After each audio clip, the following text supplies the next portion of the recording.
ya maguta ya haruruka ona indo icio ingĩ commodity iria ingĩ ciothe cihũthagĩra nĩ igũikũrũka koguo mau nĩmo ingĩũria mũthenya kwambia rĩu kana thikũ icio igana cia mbere tũrore maũndũ mau tũgũithio maguta na nĩgetha maũndũ macio mangĩ mothe makĩgwe. Thank you mũno. Itana kũrekereria maitũ atĩ ũrauga atĩa? Ndĩrauga atĩrĩrĩ ũhoro ũcio rĩ hũra mbica tu mimi nafurahi sana. Niĩ ndĩraigua atĩrĩrĩ mũtu tũrenderio goro magana merĩ ma kĩbaũ wagano nĩ magana merĩ ma mĩrongo ĩtano ata mũcere ata cukari ciothe ina goro no twende igũithio tondũ rĩrĩ mwana ũcio nĩ witũ nĩ waigua nĩ mũnini wa Uhuru na yeye anajua kazi ya Uhuru pesa cia kũrũrĩ twĩrutaga kũ na rĩu tũtiraheo nĩgũkena tũrekererie na aya rĩtwa rĩaku. Njĩtagwo Mũndũ wa Ngũgĩ mũhũri wa biacara haha Mũrang'a taũni na ndutaga wĩra wa transport. Wa mbere twenda kuga harĩa ikagio tiho ĩgũaga na nĩ tũracokeria igoti ngatho nĩ kũrũgama na kĩhoto. Wa kerĩ ngatho ici ingĩ nĩ mwena wa Azimio nĩ ũndũ ũrĩa marekire ti bara marutire mathire igoti-inĩ nĩ tũramera nao nĩ thengio nĩ kũhũthĩra njĩra ĩrĩa yagĩrĩire ya gũthiĩ igoti-inĩ tondũ ũngĩona mũndũ agĩthiĩ igoti-inĩ nĩ kuga riga atĩrĩrĩ onake nĩ aratĩĩa watho ũrĩa wĩ thĩinĩ wa bũrũri ũcio koguo nĩ tũraiga nĩ wega na nĩ twakena mũno. In fact kiugo kĩrĩa jaji ahũthĩra aiga ona ndingĩhota gũtamũka no nĩ ekindĩra na njĩra njega ũhotani wa William Samoei Ruto na tondũ nĩtwokĩrire tũkĩmũthura rĩ nĩ rekei tũnyitane na tũige thayũ nĩguo tũretia bũrũri-inĩ na andũ othe maikare na thayũ. Thank you so much. Kwa kifupi mimi naongea Kiswahili.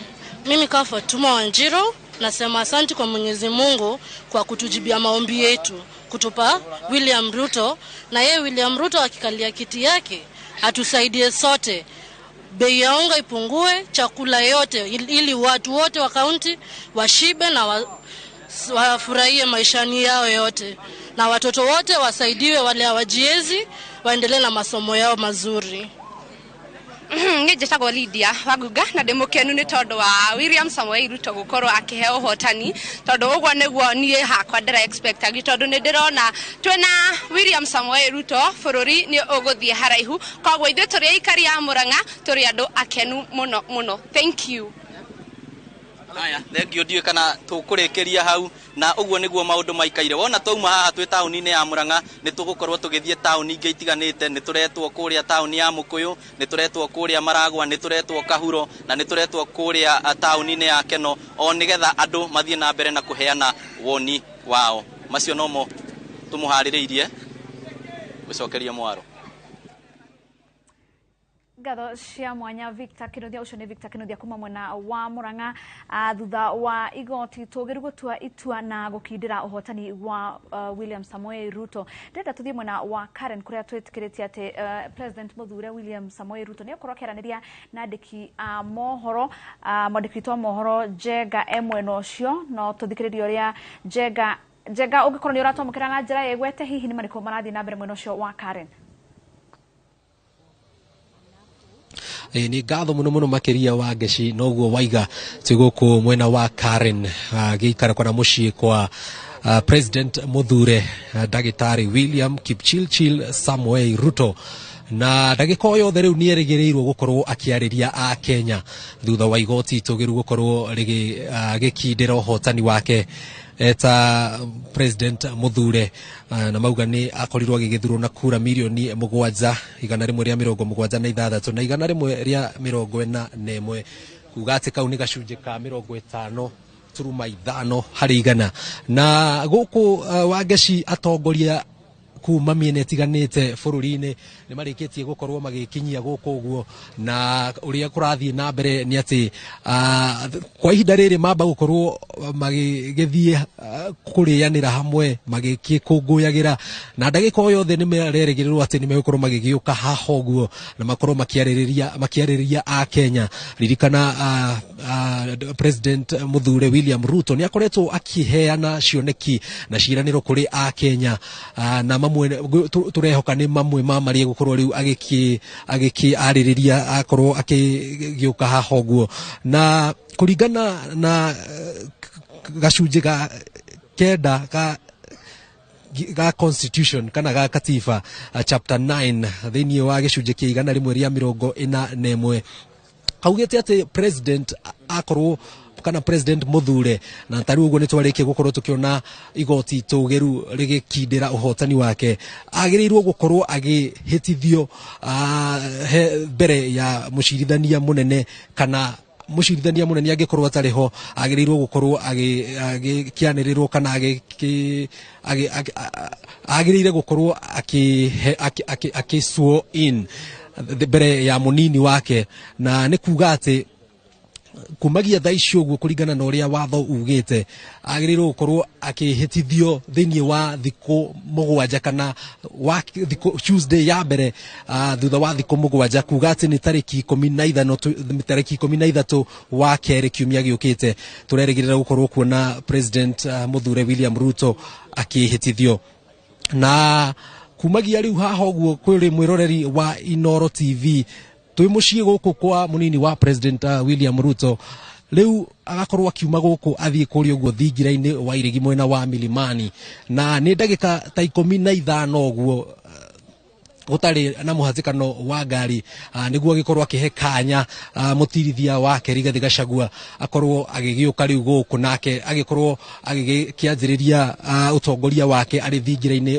wa iregi kuri uguo mwena wa Kilimani na president muthure William Ruto kwa ihinda riri ena miaka 55 na arakoretwo agikara guku uguo mwena wa Karen kwa ihinda gia ria thiku kana kwa ihinda ria miaka 10 na nigeturwo aikarire o wega kuona ati ni akoretwo agigitongoria miene tiganite ya bururi ni akoretwo ona agigithiuruka miene tiganite ya bururi akiendagia cioneki cia ngwataniro eno na nyambe guhutirie ndeto nini egie thafari ya munini wa president eta ya uteti kana egie uria akoretwo agigiuka nginyagia tuike munini wa president kuri mwaka wa 1997 niguo akorirwo akikituika mubunge wa kuri uguo Eldoret North na kiema gia Kanu kuri ikarire giturwa kiu kumagia mwaka ucio nginyagia mwaka wa 2013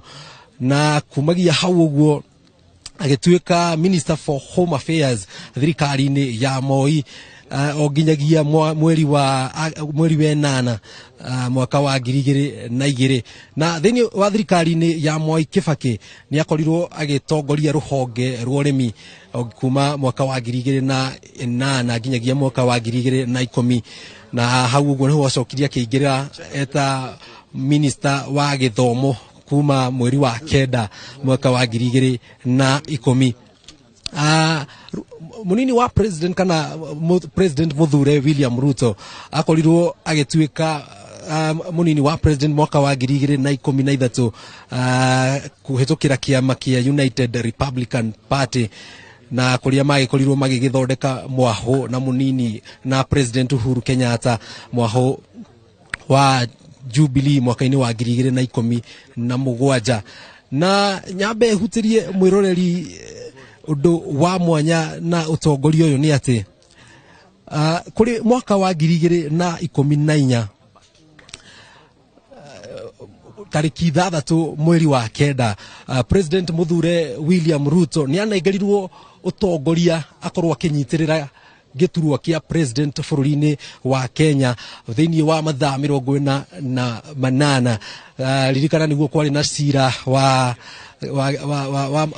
kuria mambikite kwari na cira mwambike kuri uguo mwena wa Hague na president ni agirirwo gukorwo agikinyia ni agikinyia mbere ya igoti riu na ndagiathire eta president na hau niho akorirwo agitiga kana agitigira munini wa president kana president muthure William Ruto agiturwo na agikorwo agikinyitirira giturwa gia president eta president guku bururi-ini thiini wa mathaa 48 mbere ya president acokete na thutha ucio agigikorwo president acokete na thutha ucio agigikorwo agigicokerio matamu kuga ati nigiturwa anaikarira kuona ati riu ni arikitie gukorwo agigicagurwo na ni uyu rugari wakio ono ngiro akikorirwo agigikarira giturwa kiu thiku ta 3 uguo na thaici uguo maitho ma a Kenya marorete riu maundu maria arakoretwo agikira a Kenya thiini wa thiku igana rimwe cigukari ni gukorwo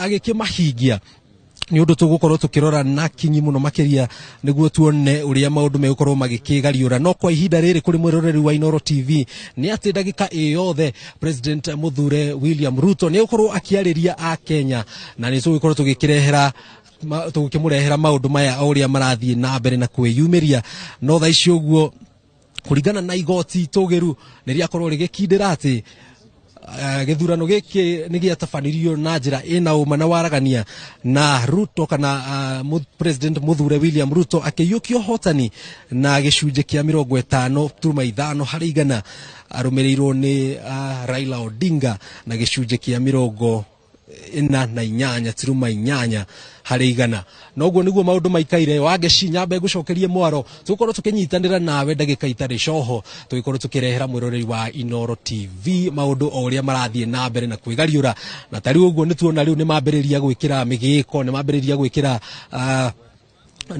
gwikira kiria ni mambia gwikirira mikanda ya gukorwo magigiririria muingi gukorwo githiururuka kana ugikorwo atongoria ria meguku gukorwo magigikinya haha gatagate riu President Muthure riu no gitiri wake ugukorwo kioyo no ritu makiria kuona riu ni arikitie gukorwo agikindirwo kana hotani wake ogikindirwo na riu haha ti andu othe megukorwo magigitikirio gukorwo magikiingira na tha icio uguo turamenyithio ati ni atongoria riu ni marikia gukorwo makirianira hamwe na tha icio uguo ni mambiriria gukorwo magigiuka korwo mwerekeri wa bica no wakuonie hari uguo ni turona mundu ta Aden Duale na atongoria matiganite kuma itaro ciothe cia bururi ona hari turona utongoria wa kiama kia ANC Musalia Mudavadi riu ni hindi maroka na kuga ati ndagika iyothe ni megukorwo makiariria a Kenya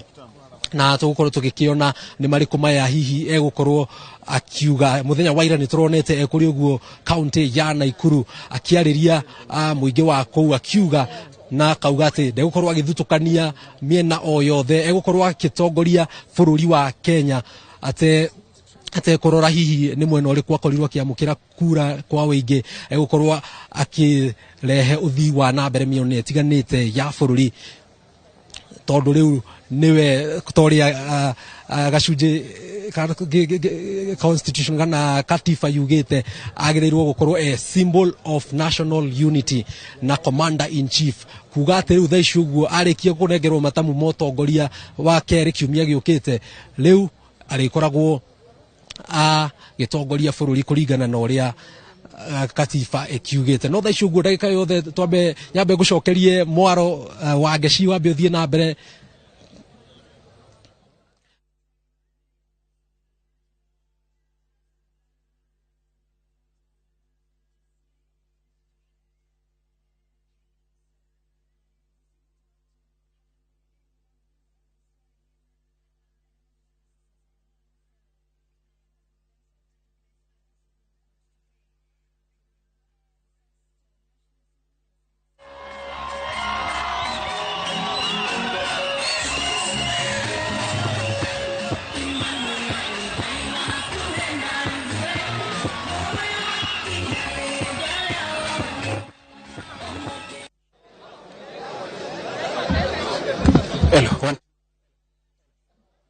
The Republic of Kenya. Of course, all of those required checks that are taking place there. This is live from Karen. And this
tunao viongozi mbalimbali wa Kenya Kwanza ambao watakuwa wanajumuika nasi kwa ushindi wa UDA, huku basi ikiongozwa na High Excellency the Governor Susan Kihika, na pia tunaye mbunge kutoka Molo Kuria Kimani, tunaye Mamba Cheboro kutoka Rongai, na tunao baba yao David Gikaria na Wadichi Deputy Governor David Kone. Sote na pamoja tuelekee pale Kanu House. DJ Abuze baba.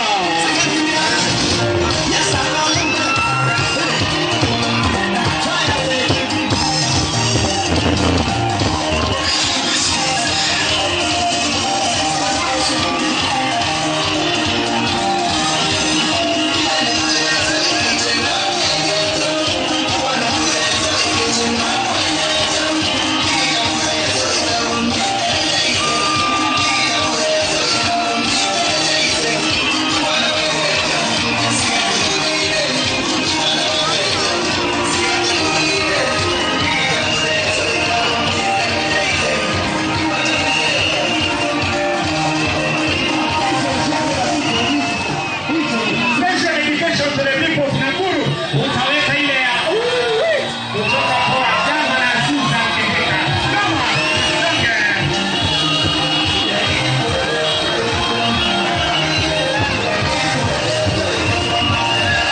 elections in 8 different areas, that's counties, constituencies, and county wards, did not affect the voter turnout with respect to the presidential election. On the fifth issue, they said they will never disclose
majina mheshimiwa unapiga nduru kabisa, si ndio? Acha tuanze na mbunge kutoka Mũndũ. Wapi nduru ya mheshimiwa kutoka Mũndũ? Kuria Kemani. Watu wa Nakuru Town East, wapi nduru ya baba yao? Kesi Victoria. Ati hebu semeni sana le. Sana le. Wapi nduru ya gavana wetu ndani ya Nakuru County?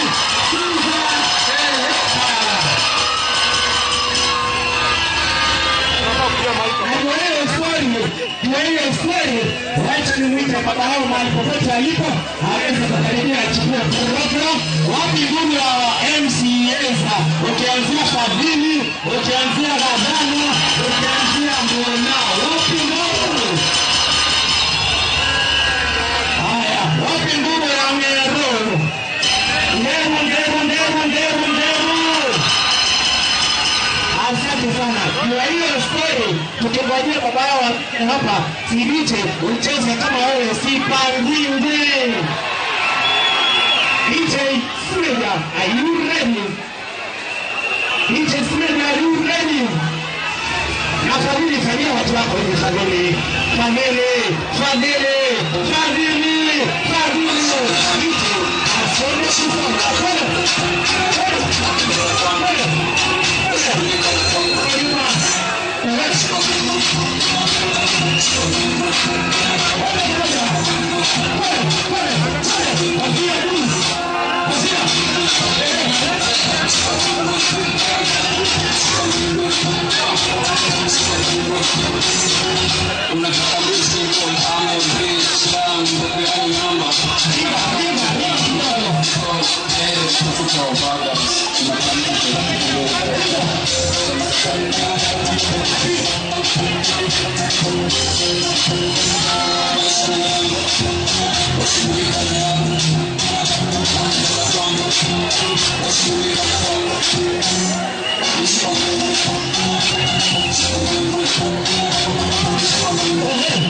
sana.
kuweka. Dereva tu kuja tu hivyo hivyo.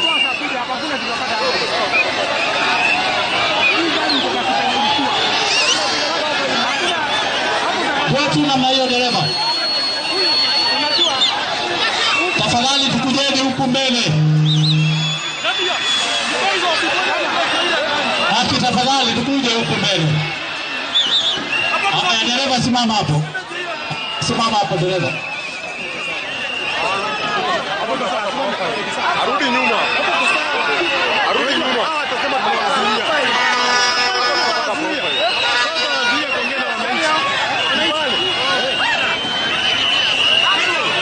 Haya, tafadhali tukubalieni kwa sababu inaonekana gari haiwe vizuri. Kuna watu wamejaa roundabout upande huu na kuna watu ipo. Mtatupatia dakika 5 tupindue gari kabisa basi. Ndio kila mmoja upande huu. Haya wacha dereva pole kiongozi, ulikuwa umepeana directive, imeleta shida kidogo. Lakini tutakubaliana. Tunaomba wananchi tafadhali. Tafadhali. Wananchi wetu tafadhali. Tunaomba tuje upande ndio gari tafadhali. Tafadhali. Tunawaomba kwa unyenyekevu. Hapana. Haya basi kama ni namna hiyo, wacha tukubaliane hivi. Na ni kwa sababu ya gari ya kutangaza. Hapana. Haya kuna kitu tutapata.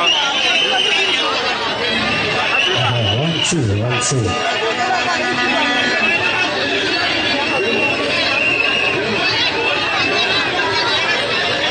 Haya. Tumeambiwa namna hii Tafadhali wale wako hapa tuingieni pale kwa waiting room. Wale wako hapa kwa juu ya lori. Tuingie kwa waiting room, tubakishe gavana na wale wajumbe wengine. Ndio mtu akiongea anaonekana upande ule na anaonekana upande huu. Tafadhali kila mtu mwingine tuingie, tungojee pale, utaitwa. Tuingie pale ndani, utaitwa. Tunaomba Kimani tuingieni kule. Akina Mona msimame tu pale. Waheshimiwa MCS msiingie ndani, tusimame tu hapo. Hapo iko sawa. Si hapo iko sawa? Si mtu ataonekana. Muko tayari? Wapi nuru ya Ruto? Wapi nuru ya gavana wetu Susan Keheka? Wapi nuru ya baba yao? Wapi nuru ya KK kutoka Bogo? Wapi nuru ya mamba kutoka Rongai? Na huyu mzee ndio ametoa kijana ya Moi kwa kiti. Wapi nuru yake?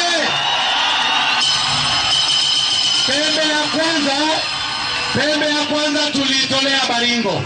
Pembe ya pili tukaitolea hapa. Wapi nuru ya Deputy Governor David Kones? Wapi nuru ya mheshimiwa Radhambi kutoka Nyoro? Haya, unajua nyinyi watu wa Nakuru mlikuwa mmezoea mambo ya first lady. Tena hiyo wewe Kamure tulia kidogo. Mlikuwa mmezoea mambo ya first lady. Na mnajua mambo ya first lady hapa Nakuru hakuna.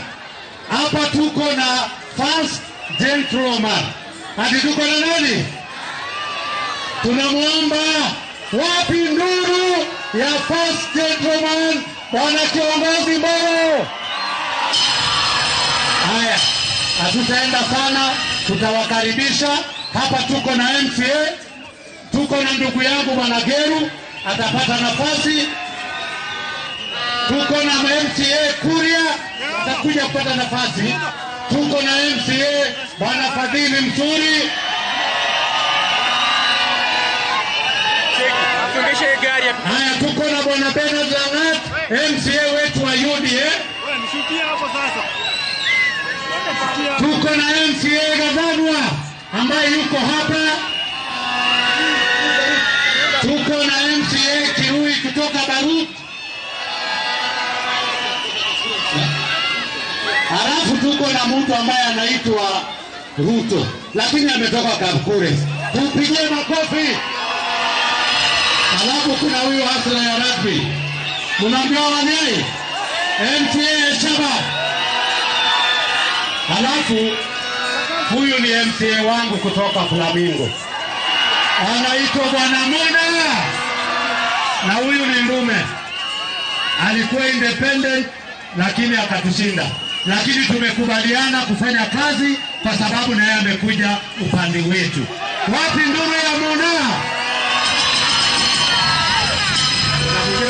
Haya, sasa tunataka kuanza kwa sababu si mmesikia siku ya leo. Hii siku tumekuja hapa na gavana wetu. Gavana wetu Susan Keheka.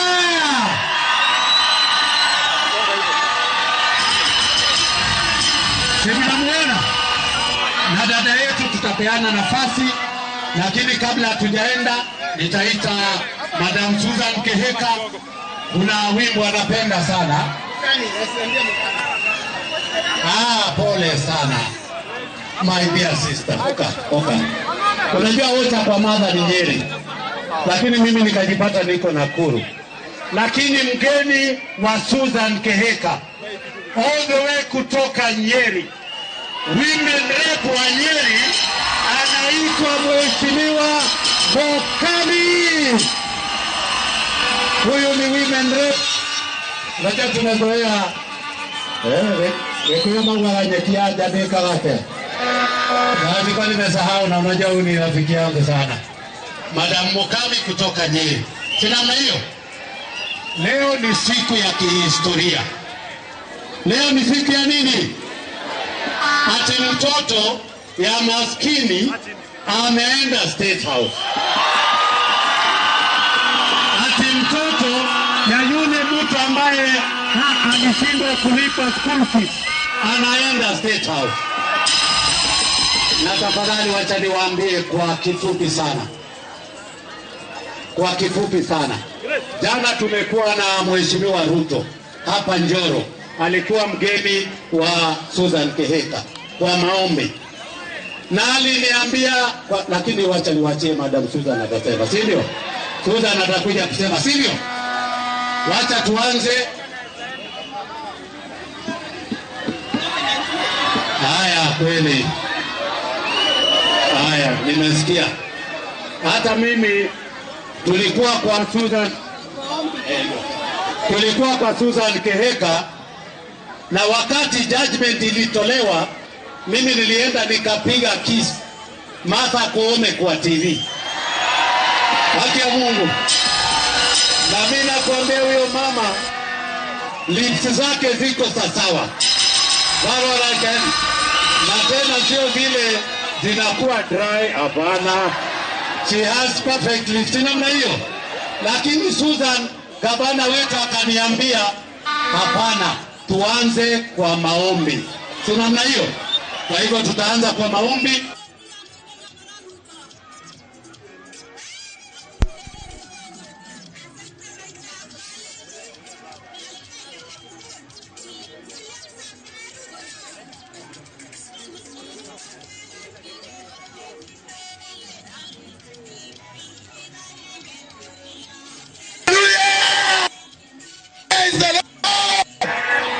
We thank God for this opportunity that God has given to us.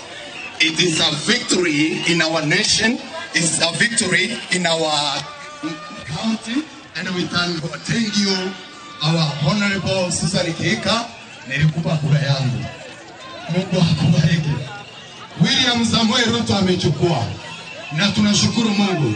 Kuna andiko ambalo anapenda kutumia.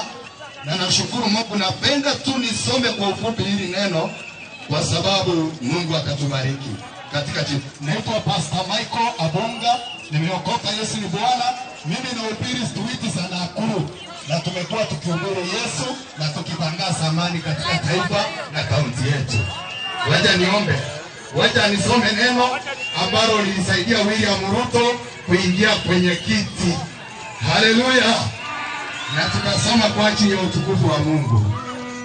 Thank you so much. Psalms. Kidogo tu.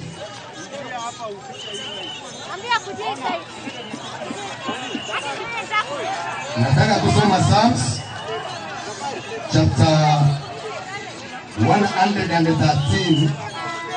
Psalms 113.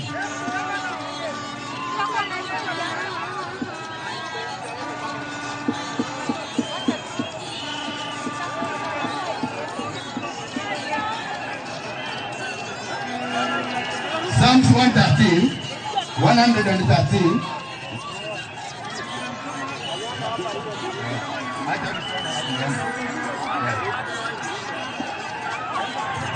Yes, wacha tuombe katika jina la Yesu.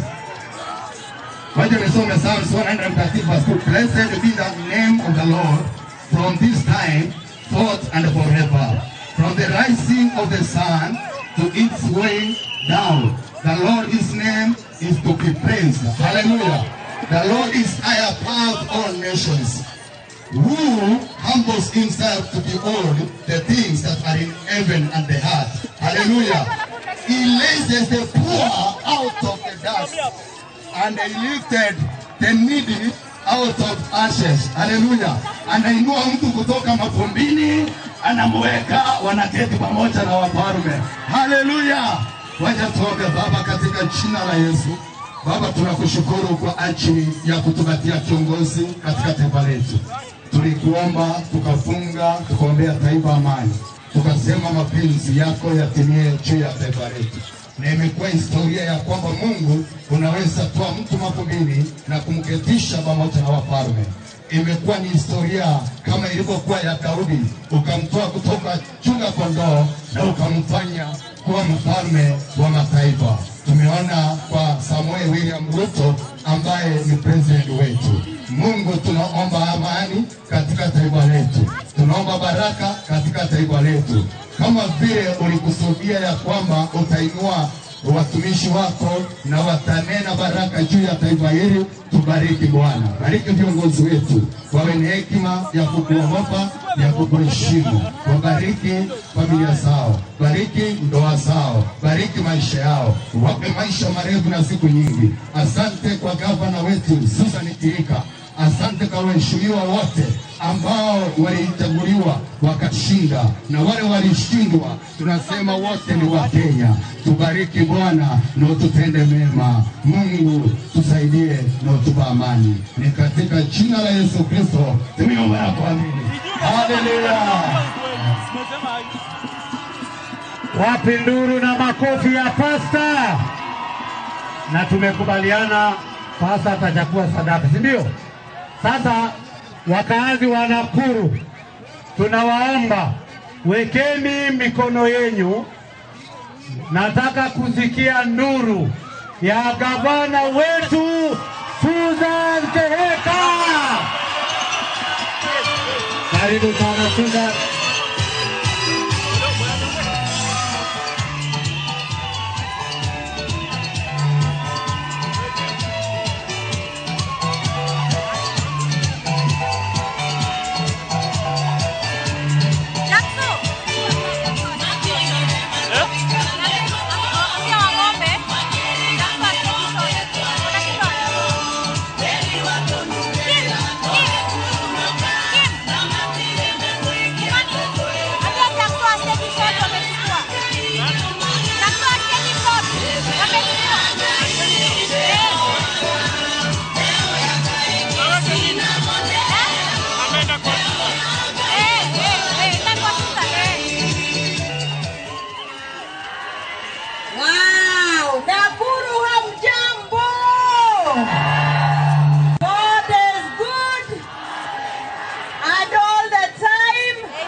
Sasa watu wa Nakuru, Kwanza niseme, mnaamini Mheshimiwa William Ruto amekuwa president? Nataka nduru ya Ruto. Nakuru nduru ya Ruto. Sasa Mungu ni mwaminifu. Kwa sababu Mheshimiwa Ruto ametutembelea mara mingi, in fact alikuwa hapa jana. Na sasa sisi tumeona nguvu ya maombi. Si ndio hiyo? Si uchawi. Nakuru si uchawi. Sasa sisi tuko ready kupiga job. Si ndio hiyo? Na mimi wacha kwanza niseme asante na Mungu awabariki.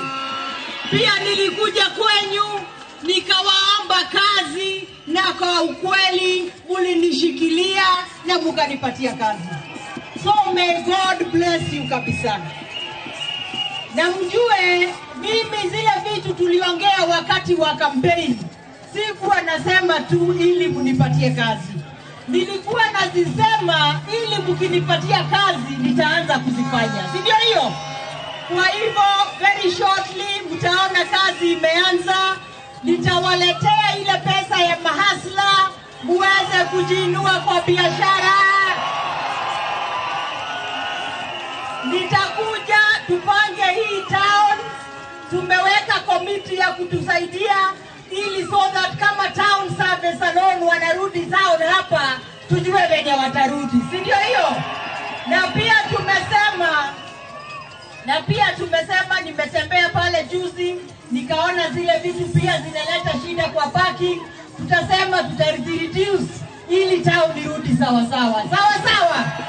Lakini nataka mjue uchumi itakuwa namba 1 kufufua na kuamsha uchumi. Maneno pia niliwaambia agenda yangu muhimu sana ni ya maji. Kwa hivyo kila mahali mumetoka maji tutaiweka kwa mstari ya kwanza. Sawa. Leo haikuwa ya kuongea hiyo sana. Leo ilikuwa tukuje hapa tuwashukuru, tuseme asante, pia tusherehekee Mheshimiwa William Samoei Ruto kuwa president. Nyinyi wananchi wa Nakuru na waheshimu sana.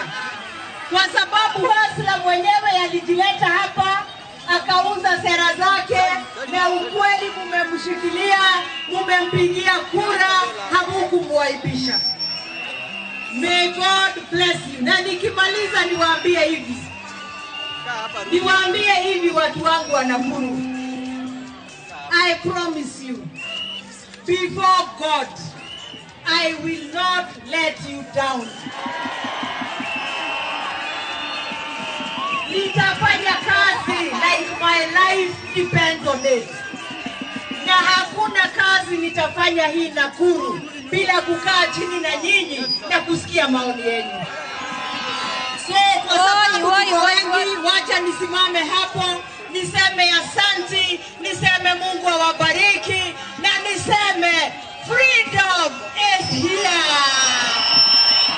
Nakuru freedom is here. Freedom is here. Asanteni.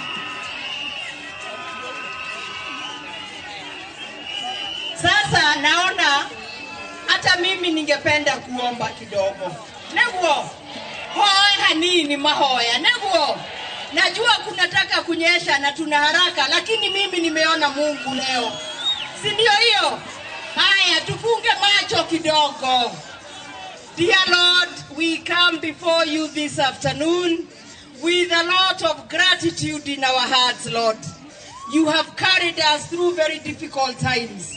You have been with us through a time of disease like corona, of many other issues, but still here we are standing, Jehovah Lord.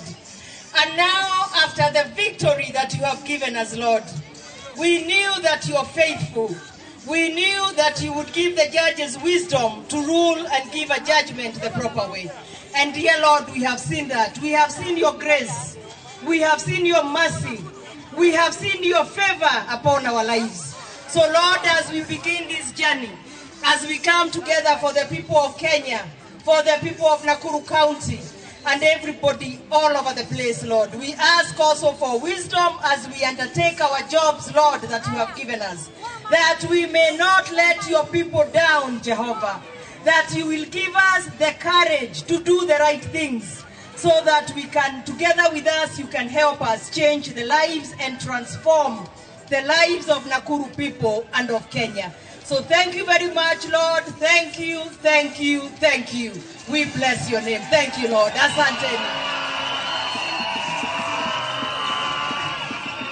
Hiyo makofi haitoshi kwa gavana. Wapi nduru ya gavana wetu? Kwa nyinyi wananchi ambaye mko hapa, tulikuwa wale petitioner number 1 ni Raila. Ashawekelewa juu ya wheelbarrow. Wheelbarrow imeteremuka. Ndio hii. Inaweke mpaka Bondo. Haya, vinaona imewekelewa. Na unione tukimalizana. Haya, unaona hii? Hii ni gani sasa? Hapa hii haieleweki. Karen to Bondo Express. Lakini hawezi pelekwa na helikopta. Anaweza pelekwa na helikopta kweli? Wewe mwenye ulifanya hii pengine hapo uliteleza kidogo. Ungeunda wheelbarrow. Alafu akalie juu. Lakini nasikia wheelbarrow imeanza kuteremuka.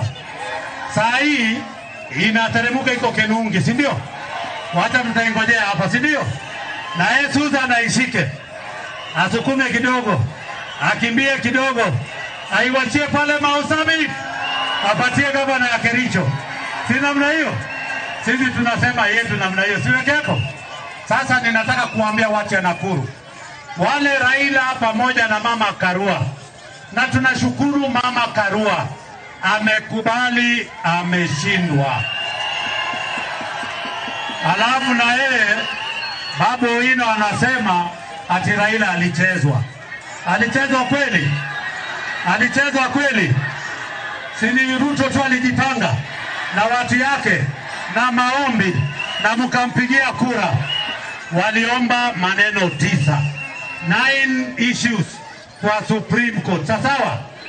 Sasa wale speakers watakuja. Ya kwanza ilikuwa ati IBC haikununua mitambo ambaye itatosha kufanya hiyo uchaguzi kwa hizo markets hazitafanya kazi mzuri. Jaji aliposoma akasema account number 1 ya petitioner number 1 and 2 dismissed. Ataifanya nini? Kwa hivyo wiko speaker na yeye anasoma yake account number 2, account number 3. Sasa mnikubalie nimuite yule last born kwa bunge ambaye ako hapa, anaitwa Mheshimiwa Mamba. Huyu ndio wa mwisho, aongee kwa dakika moja. Watu ya Nakuru wa mjambo, hebu tusalamiane namna hii. Mjambo. Leo ni leo. Leo ni kushukuru Mungu, si ndio? Hii maneno yote na sarakasi yote ati deep state, sijui system zimeshindwa katika jina la Yesu. Kweli ama si kweli? Tuko na serikali hatuna. Si Mungu awabariki sana hata Musai watoto wengi. Huyo anaitwa Mamba na Haringi. Alitoa mtoto ya Moi pale Rongai. Na tunampenda sana. Mnikubalie tena sasa nimuite mheshimiwa mgeni. Mnataka kusikia sauti ya madam kutoka Nyeri? Wale watu na niwaambie, kwa Nyeri wabunge wote wanatoka UD. Karibu sana Madam Mokabi. Asante sana. Nakuru. Mumeona kuna Mungu mbinguni. Walituambia William Samoei Ruto hata ingia State House 2022. Anaingia ama haingii? Ameingia ama hajaingia? Hapo wakatuambia wanaenda Kanani. Tumefika Kanani ama hatujafika?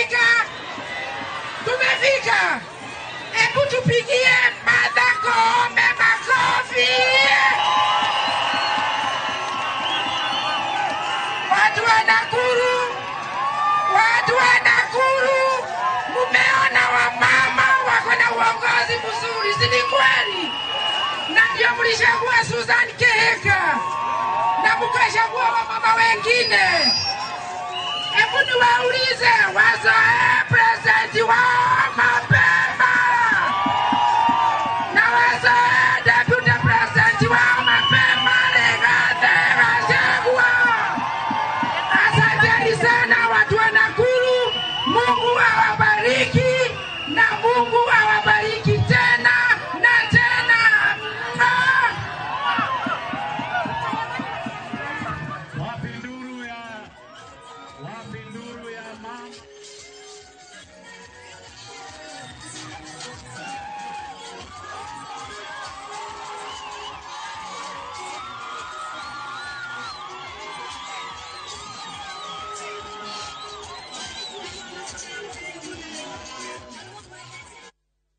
Followed by East African Anthem, then we shall hear his address as guided.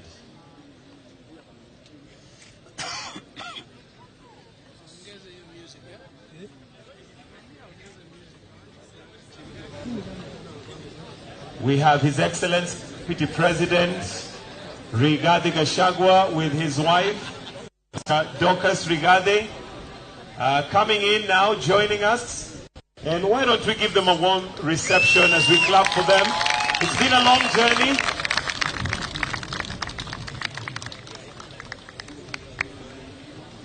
It's been a journey. And we have the Deputy President and the spouse to the Deputy President, Pastor Dorcas Rigathi, joining us. Come on, let's give them a warm welcome. Karibuni sana. Your Excellency, the Deputy President of the Republic of Kenya, and your spouse, Pastor Dorcas Rigathi, karibuni sana. Come on, let's stand up and just give them the honor that is due. Wonderful.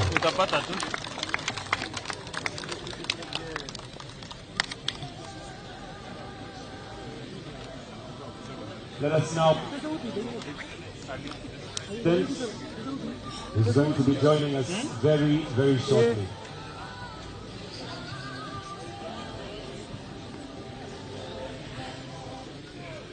And I can see His Excellency, the President and the First Lady. Let us be upstanding as we welcome them.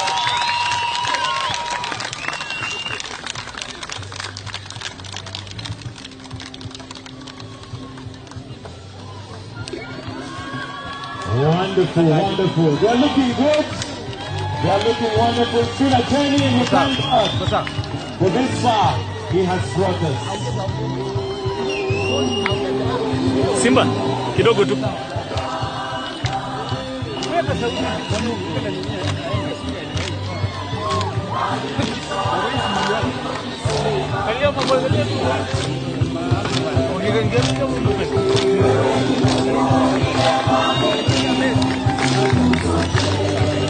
Warm welcome for the President.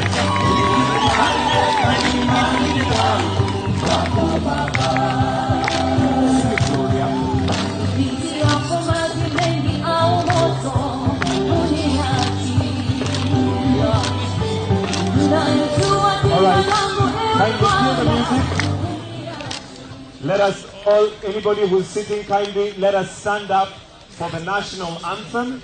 Then after that, we're going to have the East African anthem as we then wait to hear from there. So let's have the national anthem.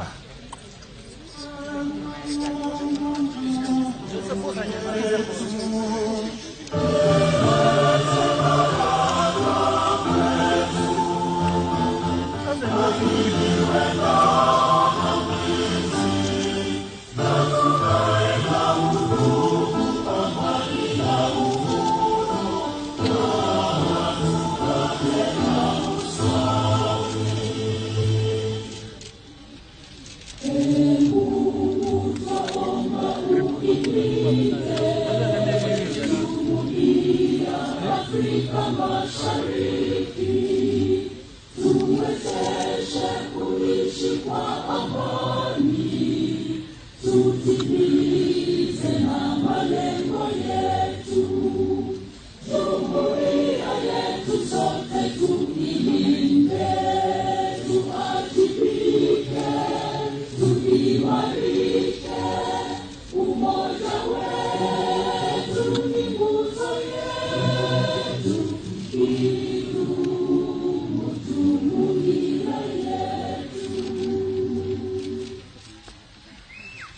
Thank you.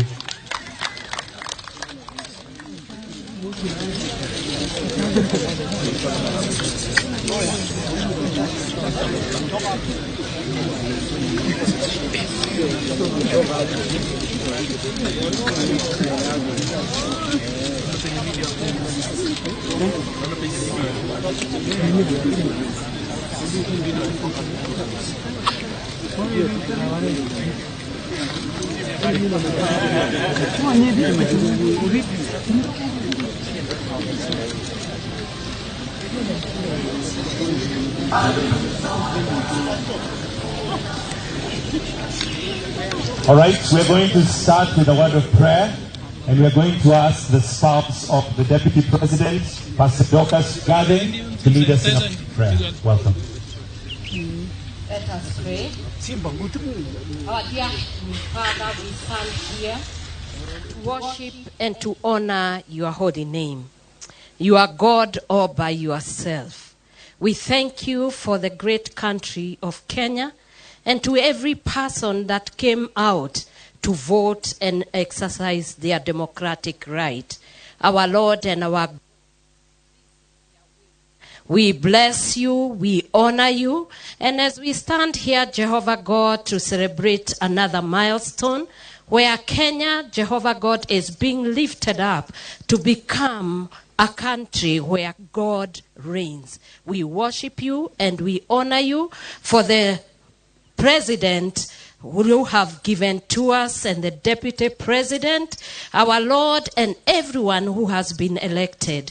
We pray for the unity of all Kenyans, that we will become one people and one nation. Let the unity of God the Father, the Son, and the Holy Spirit become our national anthem. In Jesus' name we pray. Thank you very much. You may take your seats, those of you that have seats. And we'd like to now call Honorable Eden Duale to just come and address us. Welcome. Or for prayers, sorry. I beg your pardon. Let's pray. In the name of Allah, the most gracious, the most merciful, praise be to Allah, Lord of the world, the most gracious and the most merciful, Master of the day of judgment. It is you we worship, and upon we call for help. Guide us to the straight path, the path of those who are blessed. You have blessed, not of those against whom there is anger, and none of those who are misguided. Amen. Thank you very much. So for now, I'd like us to, those of us who are seated, stand up as we welcome the Deputy President, His Excellency Rigathi Gachagua, to come and to just address us from the podium. Tumpigie makofi tafadhali. It might take getting used to kuzoea hiyo title mpya, lakini zoea.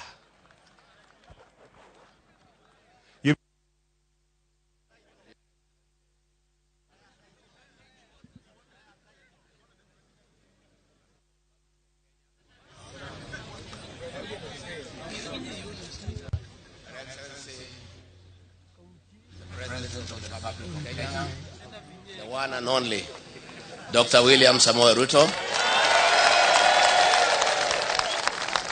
Your Excellency, the First Lady of the Republic of Kenya, Mama Rachel Ruto, the First Family, and all of us who are here today. God is good, and all the time. Do I have anything to say? Your Excellency, today is a great day for this country. It marks the beginning of the economic transformation of the Republic of Kenya. We are here not to say that we have achieved this victory, but to say that this victory was the work of God. Amen. The rocks that were put in our path could not be lifted by a human being. It is all the work of God. And I must say that we have seen the heart of God all through for the last 4.5 years. It's been a long and a tedious journey. Against all the odds. Against serious mobilization and weaponization of the state machinery. Today, the son of an ordinary Kenyan whose father and mother are not known is the President of the Republic of Kenya.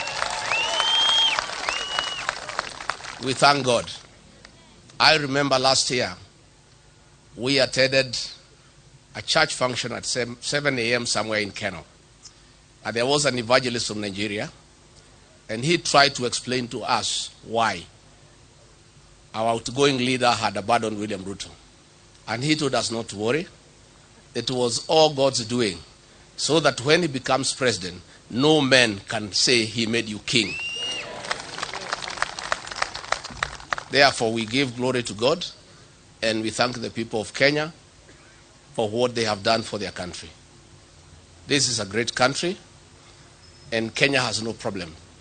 The problem of Kenya is one of leadership. Once you put the right leadership into place, this is a beautiful country with very resourceful and hardworking people. All you need is to create the right environment for the people of Kenya to prevail.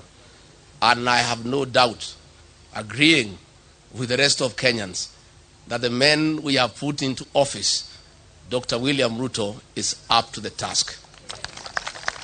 So, Your Excellency, mine is with a lot of humility to assure you that myself and the team under you, we shall give you the necessary support so that you can pretend over the transformation of this beautiful country.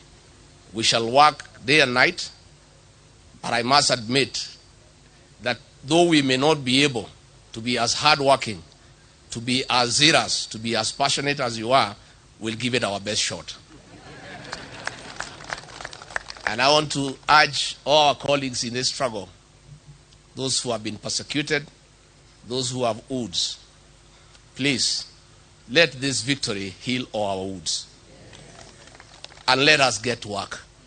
We have work to do. We are inheriting a dilapidated country with a 10 trillion public debt. We are inheriting a country with 6 million young people who have no jobs.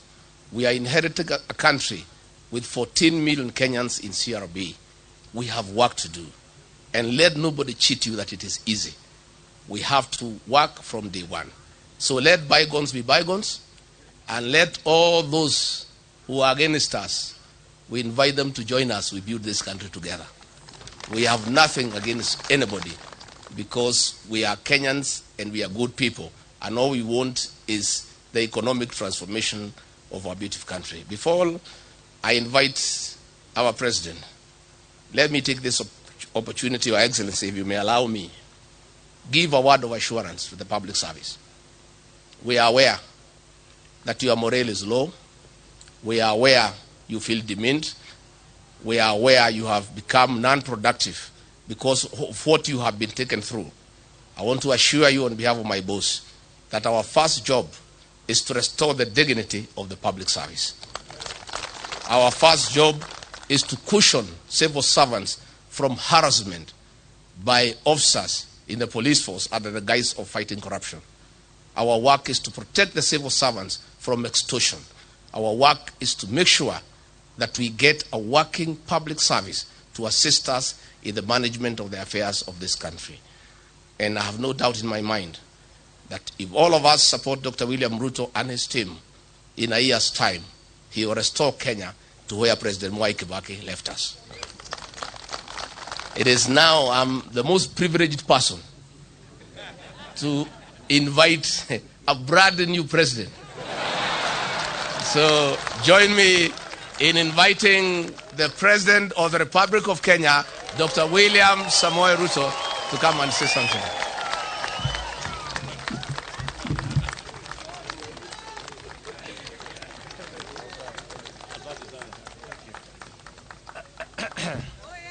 Asanteni sana. Tafadhali tuketi chini.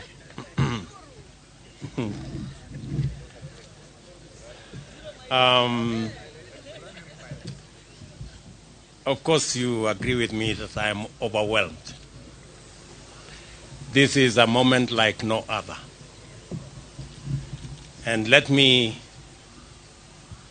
first take this opportunity to thank the Almighty God. Yes, it is God. I say it is God. Without God, we wouldn't be here. I have gone through many difficult situations, but because of God, we are here today to celebrate that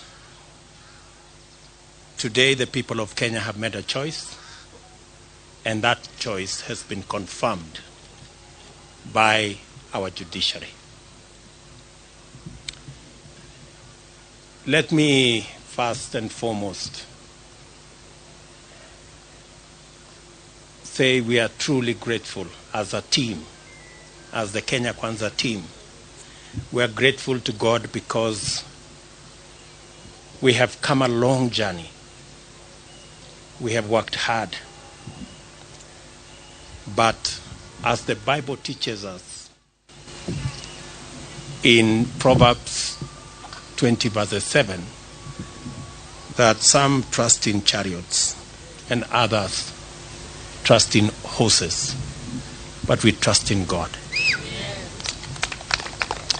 It's not the waking up early. It is not the working long hours. It is the favor and the grace of God that has gotten us here. And we are acutely aware of that. Let me also, in a very special way, thank many people who have prayed for us from across the religious divide. Many people have prayed for us. In fact, I said on the day I was given the certificate, I said, we were prayed into victory. I want to thank many people who prayed across this country. Many people fasted. And we are truly, truly grateful. And I want to say to the people of Kenya and to those who have made effort to get us here, that we will not let you down. We will work hard and we will not let you down. Let me also, in a very special way, thank my friends.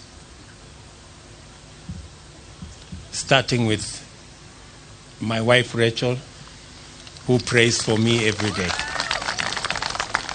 Before I leave the door from that house behind me, she always holds my hands and prays for me.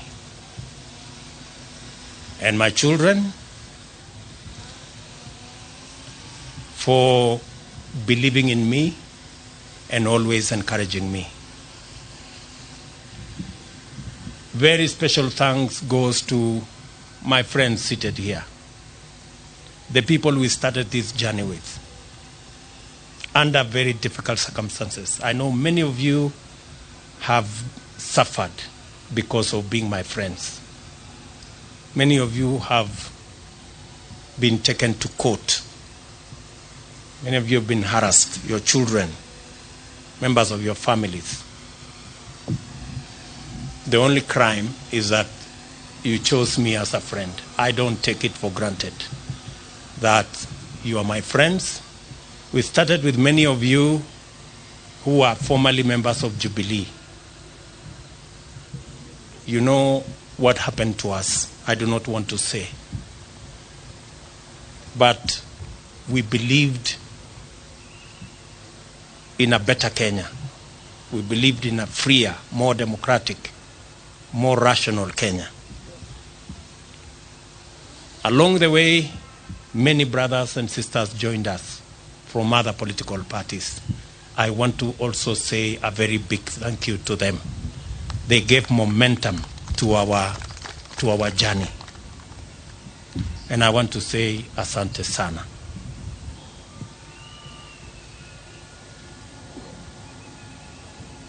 Let me also congratulate and recognize and appreciate the people of Kenya who believed in us.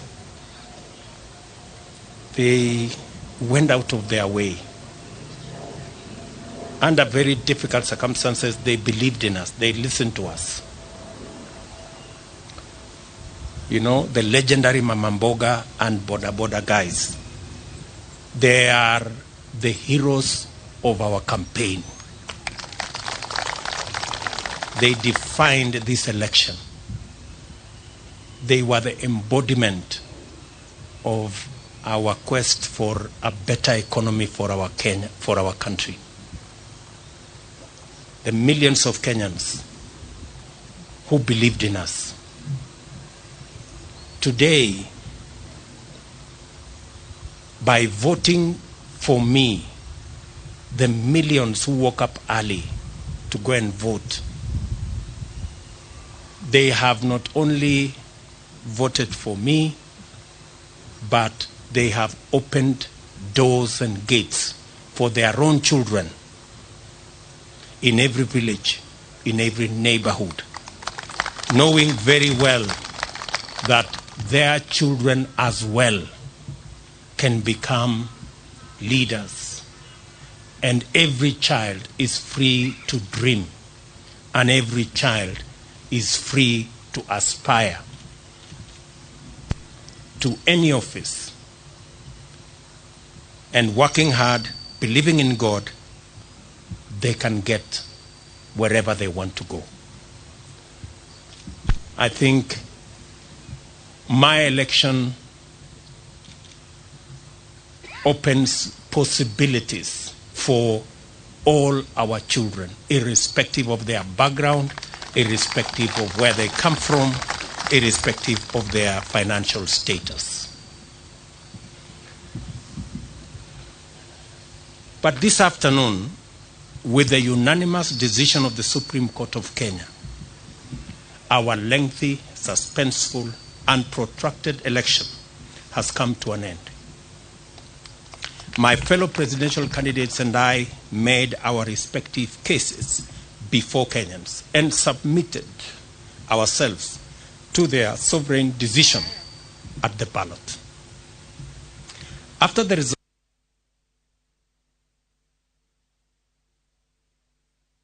for scrutiny to make sure beyond all doubt that the will of the people had prevailed, the court returned its verdict, and I welcome it with tremendous humility.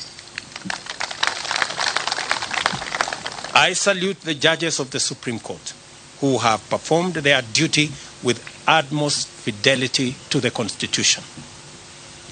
They listened to all parties, considered all issues, applied the law, and demonstrated their learning, impartiality, and patriotism.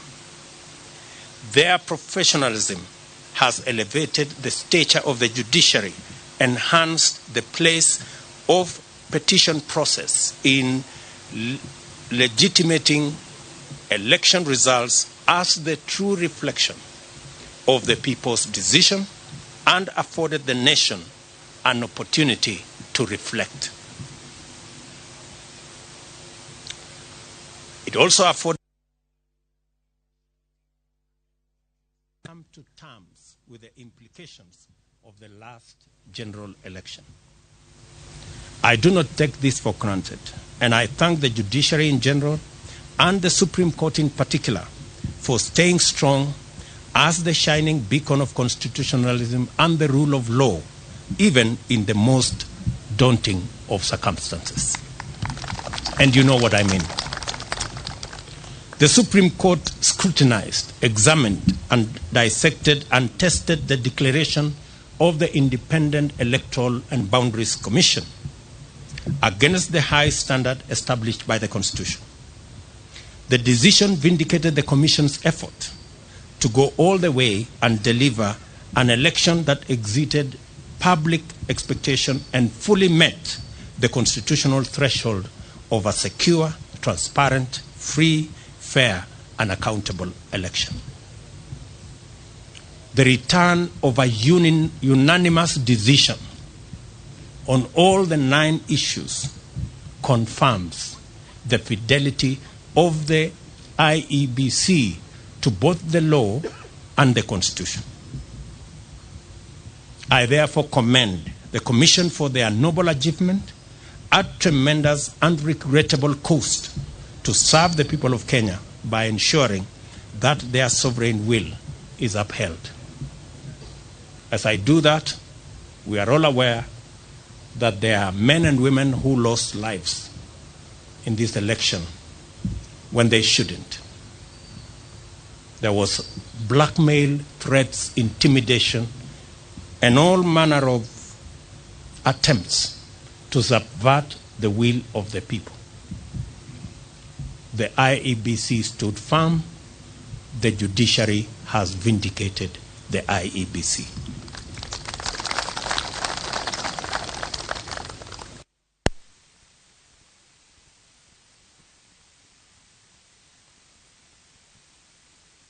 Many of our supporters were a little unhappy about the delay, and some might have been tempted to impute bad faith in the petitioners who they say they saw to be taking advantage of the law to frustrate their wishes as expressed through the ballot. A lot of this anxiety is the result of long-standing suspicion of national institutions, especially when political contestation is involved. The Constitution of Kenya 2010 has done a lot to create comfort in institutions and the rule of law, and we continue to make encouraging progress on the path towards becoming a higher trust society, standing fully on its constitution. It was therefore perfectly legitimate for the petitioners to go before the Supreme Court to have their questions answered, doubts assuaged, and fears allayed. By exercising their constitutional right to take advantage of opportunities to establish the truth, the petitioners tested the result and inscribed upon it the highest stamp of judicial, legal, and constitutional approval. Our electoral and judicial institutions have won, and the Constitution has asserted itself and prevailed. My esteemed competitors now have a credible basis on which to consider the outcome, and we are vindicated by the choice of the people of Kenya. The court's decision completes the loop of institutional stewards of the rule of law, entrench our Constitution, and express the sovereign will of the people who have articulated themselves quite eloquently, directly, and through their constitutional institutions. I congratulate all patriotic Kenyans who presented themselves as presidential candidates. It is not an easy decision, and a national campaign is not a walk in the park at best. I want all of you to know that your effort is acknowledged and deeply appreciated. Wahiga Mwaure and Ruth Musheru, George Wajakoya and Justina Wamai, the Honorable Raila Odinga and the Honorable Martha Karua. May the spirit of love for country and selfless service lie long in your hearts, and may Almighty God always remember you. Competitive electoral politics can make and has made our politics an arena utterly devoid of grace. This fills the life of political candidates with loneliness, worry, and exaggerated sense that the stakes are do or die, and elections therefore matters of life and death. It poisons political competition, exterminating the sporting spirit which unites winners and losers by enabling them to access the grace to define their relationship in terms of what they share and not what divides them. Democracy is expected to unite a people, strengthen their society, and improve their institutions, and must not become an acrimonious, fearful, and desperate enterprise. We offered alternative visions and missions and submitted to the sovereign decision of the citizens of Kenya. We are only competitors, not enemies. We vied to unite and strengthen Kenya, not to divide and weaken it. I therefore consider all of my competitors to be my worthy compatriots. Kenyans are united in the quest for a better society that is kinder to its children, gentler on the vulnerable, respectful of their rights, and committed to serving them. Those who voted for me, as well as those who voted for my competitors, want the same thing for themselves and for their children. I honor this aspiration, and I am committed to do and to rise up early, work hard all day, every day, so that we can realize it together. My deputy and I and the Kenya Kwanza team pledge to make Kenya a country of everybody and everyone. My administration shall do justice to all, regardless of their social status, religion, ethnicity, gender, whether they voted at all or whom they voted for. I therefore extend a hand of brotherhood to all my competitors and to all their supporters. We are not enemies, we are Kenyans. Let us unite to make Kenya a nation where everyone shall be proud to call home. My administration will recognize in full the now established tradition of honoring our leaders who have served this nation and shall not in any manner interfere with their privileges and their entitlements in retirement. They are revered elders of our nation who deserve respect at all times. It is now time for us to prepare for the day when we wake up to the momentous duty to serve Kenyans. Let us all reflect on our contribution and look forward to build this country and nation together to achieve the glory of Kenya, express its heritage and splendor, and fill every Kenyan heart with thanksgiving. As I said earlier, the hero of our campaign is the legendary Mama Mboga and Boda Boda. The hero of the election is one Wafula Chebukati and the Independent Electoral and Boundaries Commission. And the hero of our democracy and the rule of law and constitutionalism is our judiciary. We celebrate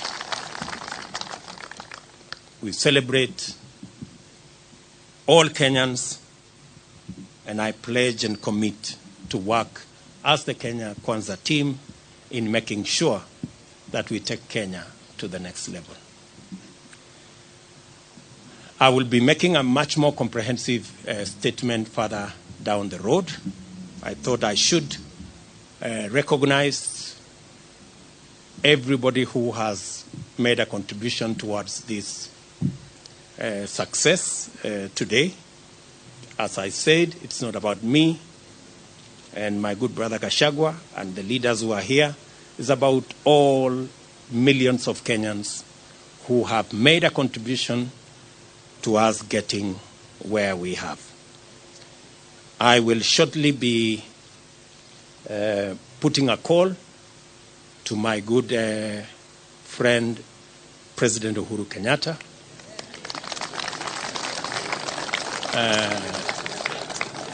We have not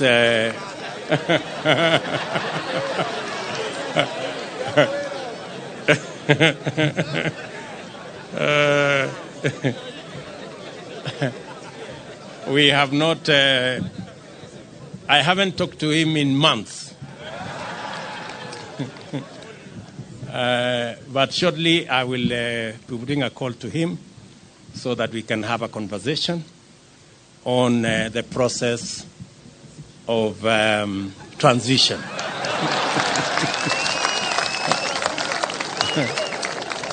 Yeah. Yeah. I know he worked hard in his in his own way, but the people of Kenya have made a decision. And we have absolutely no issue with the democratic choices of any Kenyan. You remember I said earlier, when I chose to support Uhuru Kenyatta, I did not give him conditions that he must support me. I have made that very clear. So I take no offense at all that he decided to choose and support somebody else.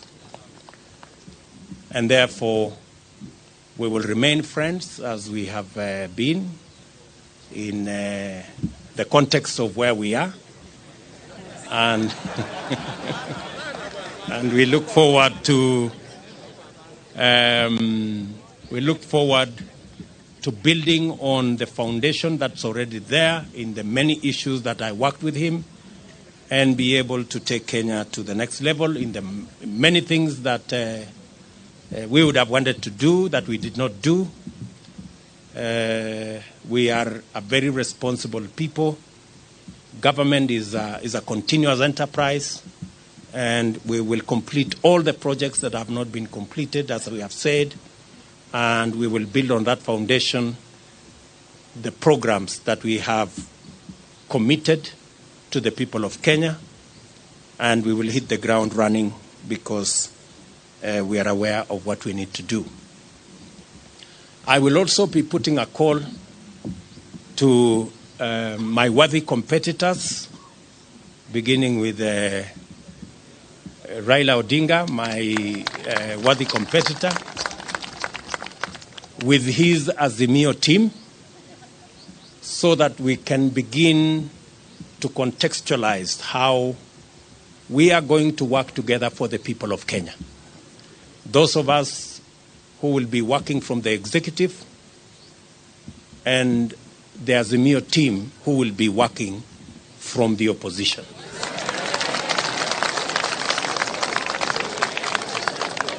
And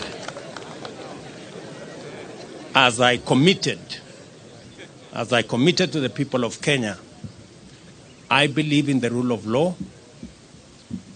I do not believe in the handshake stories.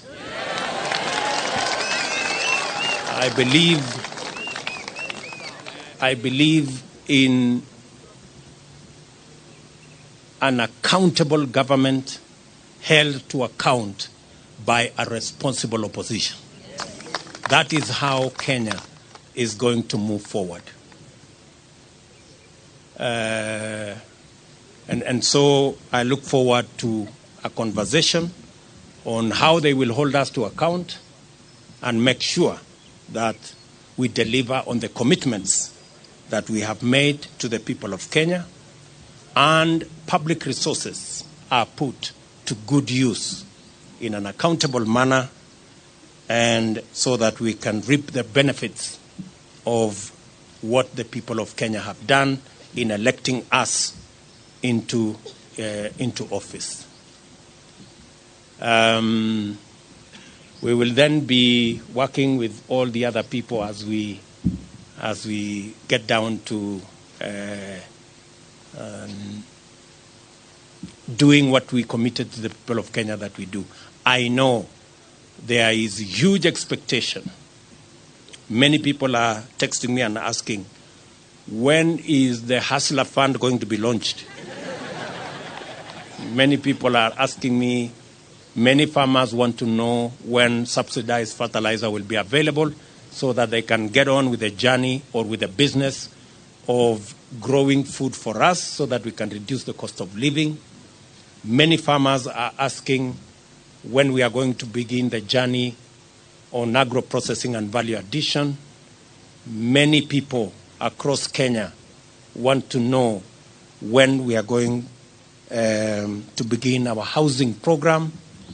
I want to commit that as soon as we are sworn into office, in fact, beginning tomorrow, I will be working with the people in government offices so that by the time we get sworn in, we will have work to do and begin the process of implementing our plan. Let me say to all of you, I know many people have come here. I know many members of parliament are here. Many governors are here. Many senators are here. Members of county assemblies. Let me take this opportunity in a very special way to recognize our legal team, led by Senior Counsel Fred Ngatia and Senior Counsel Kioko Kilukumi and Senior Counsel Kiragu and of course my chief agent and team leader of the legal team, Professor Abraham Kidhure Kindiki. And all the senior lawyers here, let me not mention all their names. We had the best legal team anybody could assemble.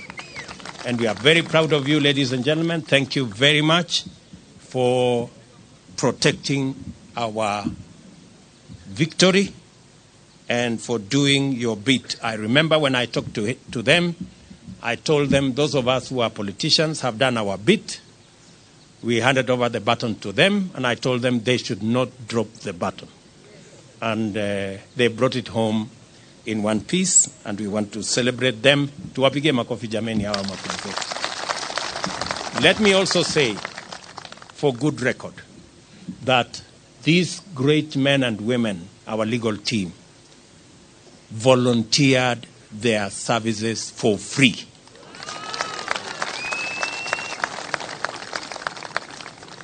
It is amazing that they said this is a patriotic duty they are doing for their country.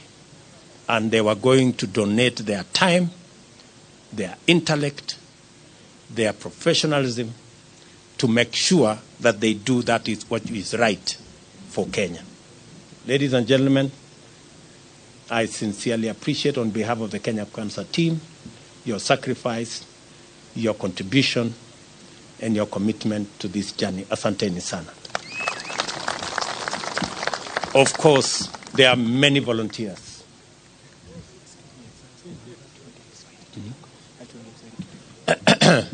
There are many volunteers who came across. There are many people who supported us in many ways. There are many people who contributed merchandise.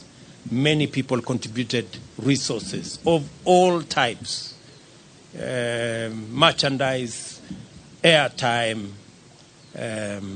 equipment, transport, and it was just amazing.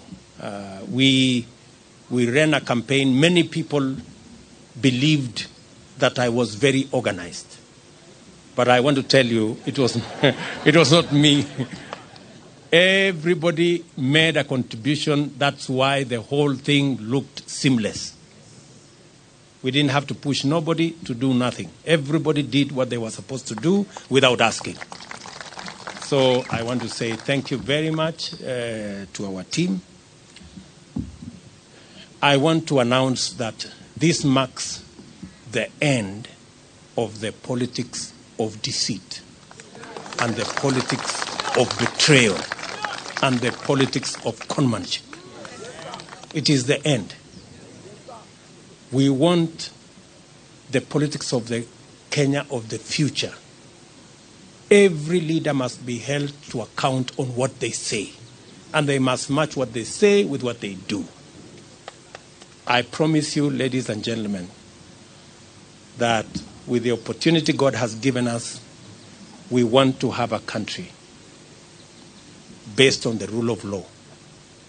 As my deputy has said, the criminal justice system will be reserved for fighting criminals and criminality and making sure that public resources are protected and criminals are brought to book. The criminal justice system will never be used again for political reasons.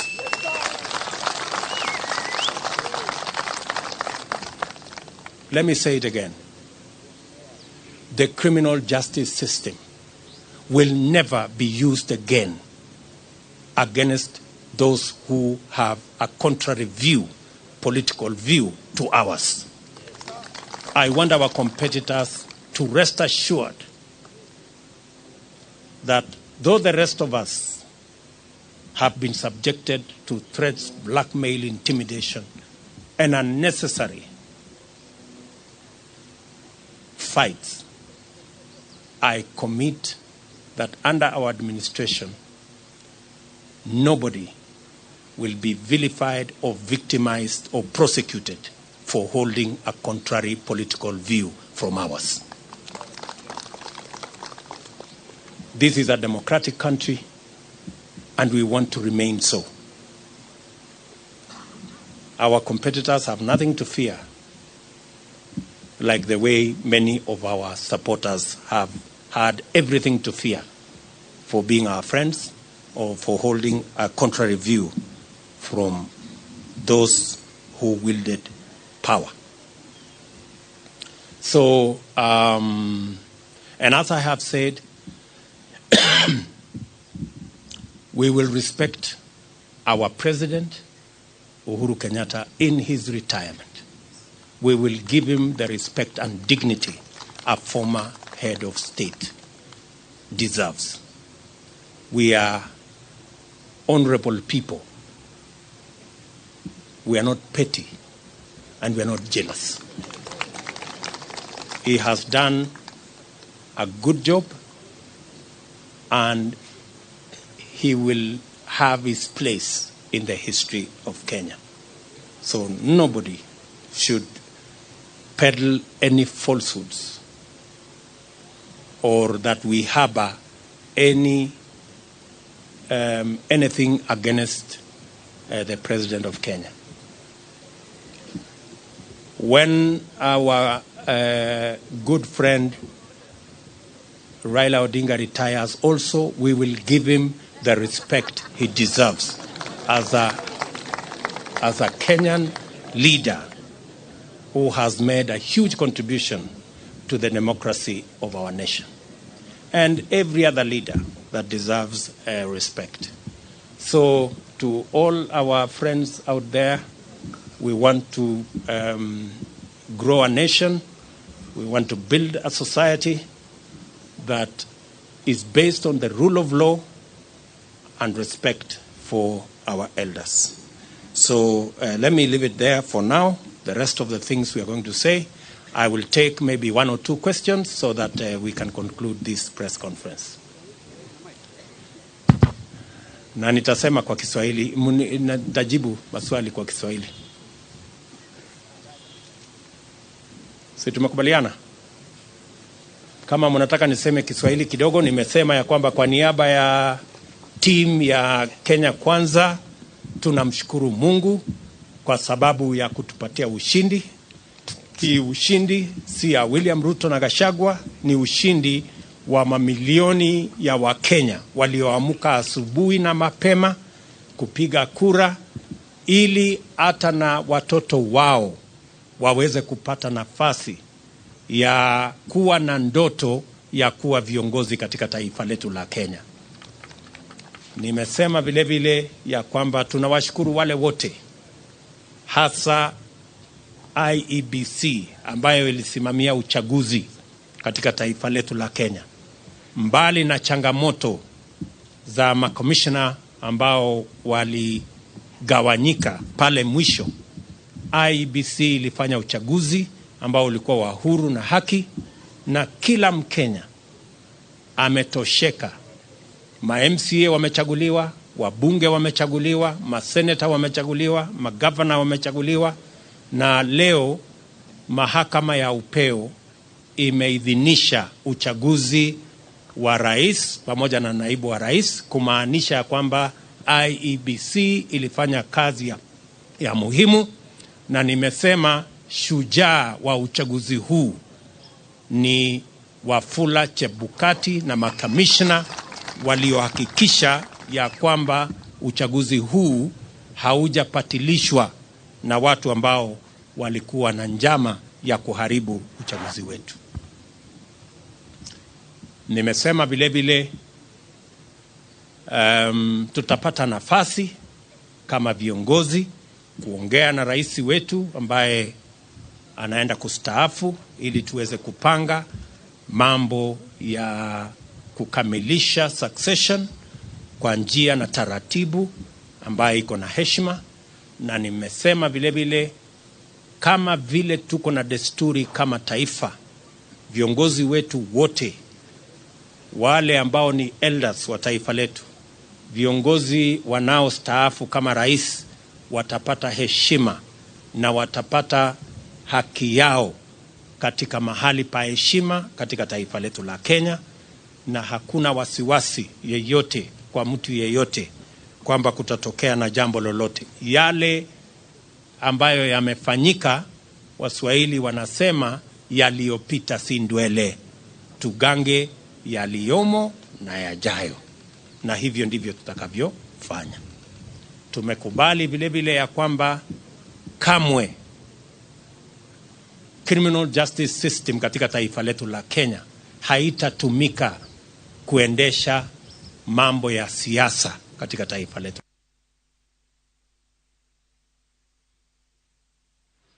Wakuwe na msimamo tofauti tofauti ya kisiasa bila ya kujali ya kwamba watashurutishwa, watalazimishwa, watafunguliwa mashtaka yasiyo na maana. Hiyo haitafanyika katika taifa letu pale tukiwa viongozi katika taifa letu la Kenya. Wananchi wengi wameangaishwa, wamesumbuliwa, wamefanyiwa mambo mengi kwa sababu ya misimamo yao ya kisiasa. Na tumesema haya mambo tutayakomesha. Tunataka kuwa na nchi ya demokrasia, mahali maoni ya kila mtu ni ya muhimu na hakuna mtu atashurutishwa kuwa na msimamo mmoja ama msimamo mwingine. Any questions, good people? Thank you very much. I don't think you have any questions. Uko na swali ya kusema nini? Sema jina. Thank you so much, Your Excellency. Congratulations on your win. My name is Ibrahim Karanja. I work for NTV. Yes, you have repeatedly said during the time the IEBC declared you as a winner, and even now when the Supreme Court has upheld your win, that you will work your government and with the opposition to the extent that it remains in the opposition. From where you sit, how should Kenyans take then your move of incorporating members of parliament who were elected in what were opposition parties in the election? Thank you so much. Thank you very much. You know, as I have said, there are many people who today are in Azimio, not because they want to be.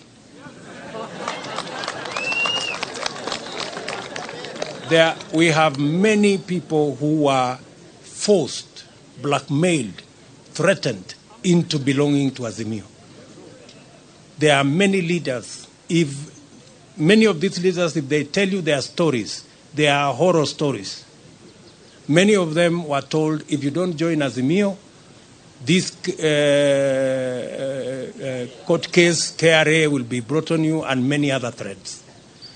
And that's why I said the other day, our good brothers competitors on the other side, they have to really think of how to take their coalition into the future now that they don't have the instruments of blackmail, threats, and intimidation. Because they have built their coalition using force and blackmail. And you know, this is a country, a democratic country, and you cannot force anybody to make political choices they don't want. Imagine even a law was passed that makes people prisoners of a certain coalition. That once you sign a piece of paper here, and they make sure you sign that piece of paper at night when the lights are switched off. And then you are told, once you sign, you cannot leave. You know, that is not a country that we all wanted to belong to. So there will be people who will want to join Kenya Kwanza, and you know, a majority of the people who have decided to come and join Kenya Kwanza actually were people who we were together before. They were just boxed into a corner, threatened, blackmailed, and told they must belong to a different formation. So, because we are a country of free choices, yeah, I want you to know that we will have an opposition in Kenya. There will be no handshake like the one we witnessed before that creates a mongrel of a government where nobody knows where the line is. That one will not happen. But there will be people who will choose because of preference, because, for example, I'm sure maybe you're talking about Ali Roba and his team. Ali Roba and his team are members of Jubilee. We were together. Or Kiraitu Murungi for that matter. These are people we were together. They were just told, you must be here, otherwise X, Y, and Z will happen. Now that we are breathing fresh air and freedom has arrived, they are now, they can now make the choices. Thank you very much. Any other question? Yes, my good friend. Mpatie ule microphone.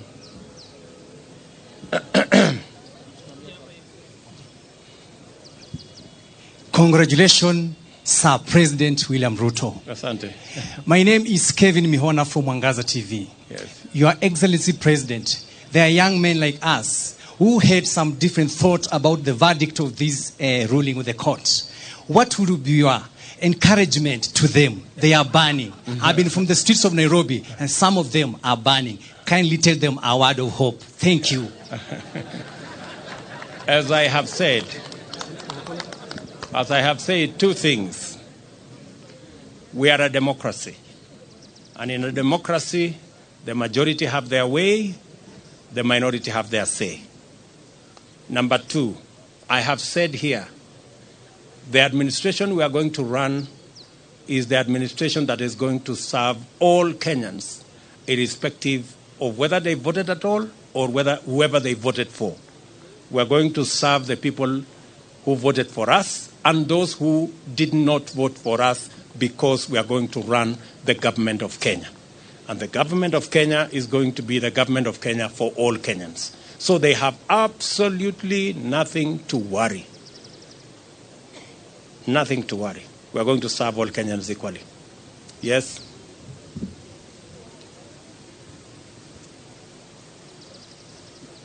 Mr. President, congratulations. Thank you. My dream was to be a professional footballer, but I had to kill that dream. What's your plan now that you're in power in terms of stadiums and making sure the football in this country works? Because there are so many dreams out there have been killed because of individual selfish reasons. What's your plan on that one? The same way the people of Kenya have made my dream a citizen from nowhere come true. As I have told you, I will work hard. You have read our manifesto on matters to do with sports. and we will work hard to deliver on our commitment so that people like yourself and many more who have dreams and their dreams stagnated or died because there was no opportunity, that we create that opportunity so that people like yourself or even other people who have aspirations like yours can also attain or make their dreams come true. That's how. That's how. Yes, one last question. Yes, give. Yeah, my name is Ken Jenga Wambui from Minoro TV. Yes. We understand that from the Constitution, Chapter 9, Article 141, the President shall be sworn in the first Tuesday after 7 days. What is this one thing that you will promise Kenyans that you will deliver within the first 100 days once you assume office? There are many things, Njenga Wambui. And how is Inoro, by the way?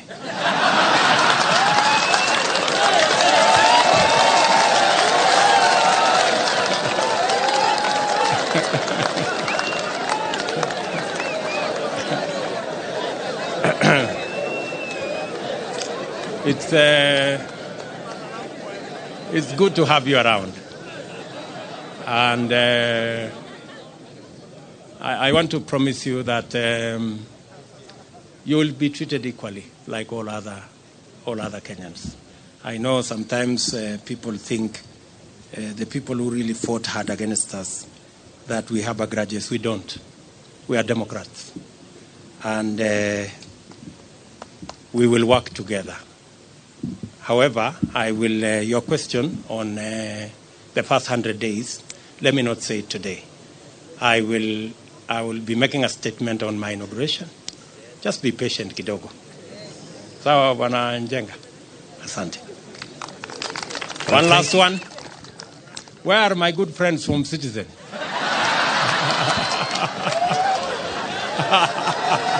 Citizen.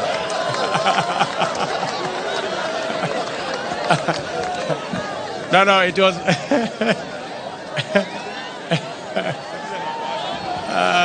Citizen. Where are they? Hawako? No, it's okay.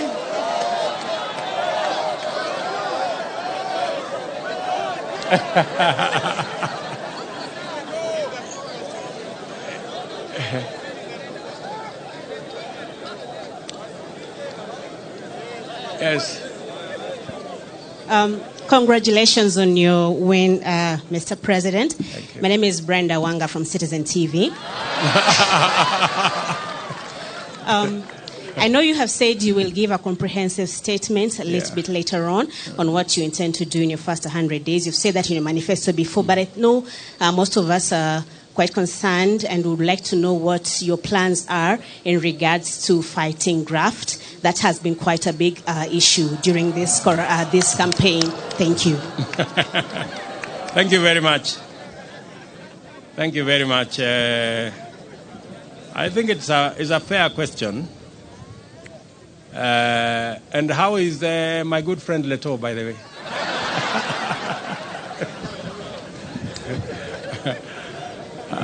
And say hello to Chemutai Goinchi. So, as I have said, I am going to make a comprehensive statement. And I want to promise you that among the things I want to do on the 100 days, one of them is going to be about tackling corruption.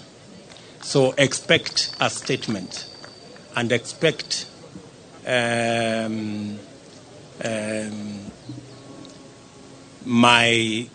are two things that I said in the manifesto.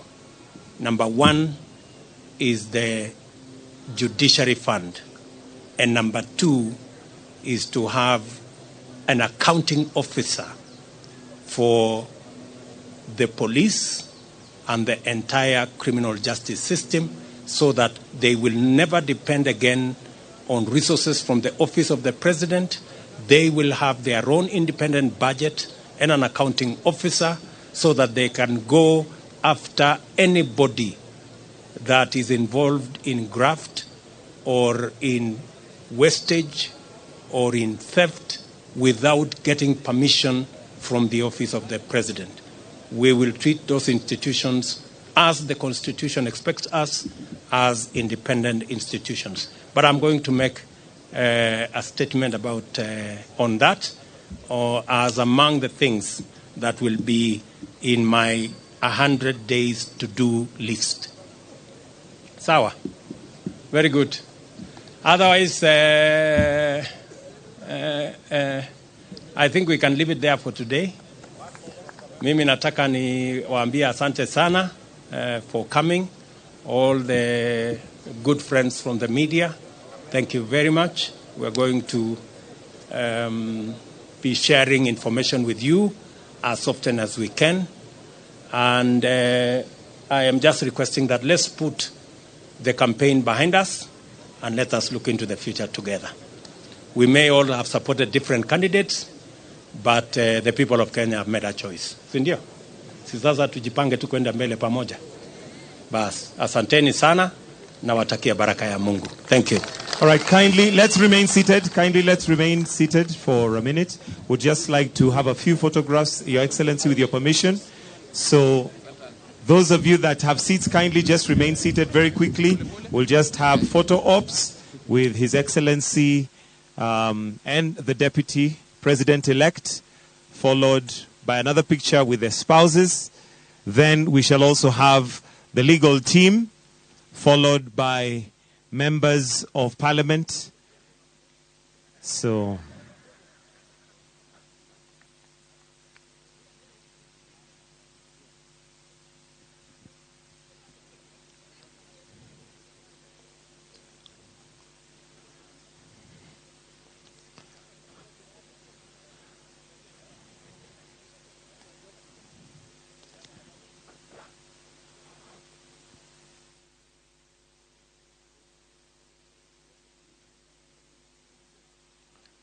His Excellency the President-elect, the First Lady, the Deputy President-elect, and the spouse to the Deputy President.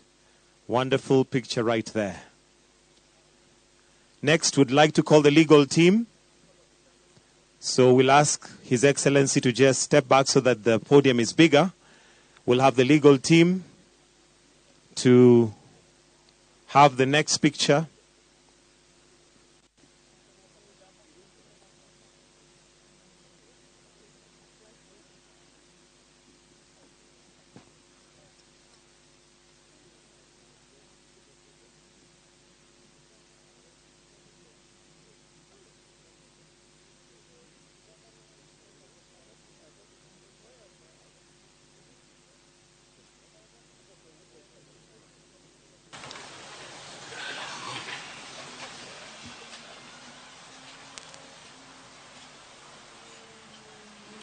Yeah, this is a statement from the Commission as regards the verdict of the Supreme Court today on the presidential election petitions.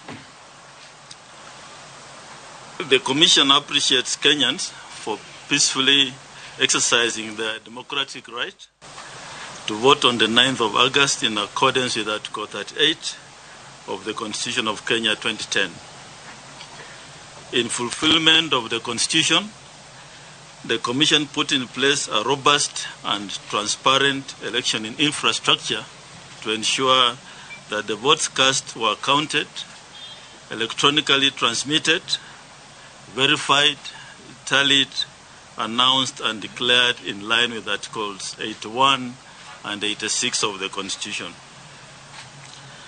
The general election was conducted by about 1,000 dedicated permanent employees of the Commission, assisted by over 400,000 temporary staff countrywide.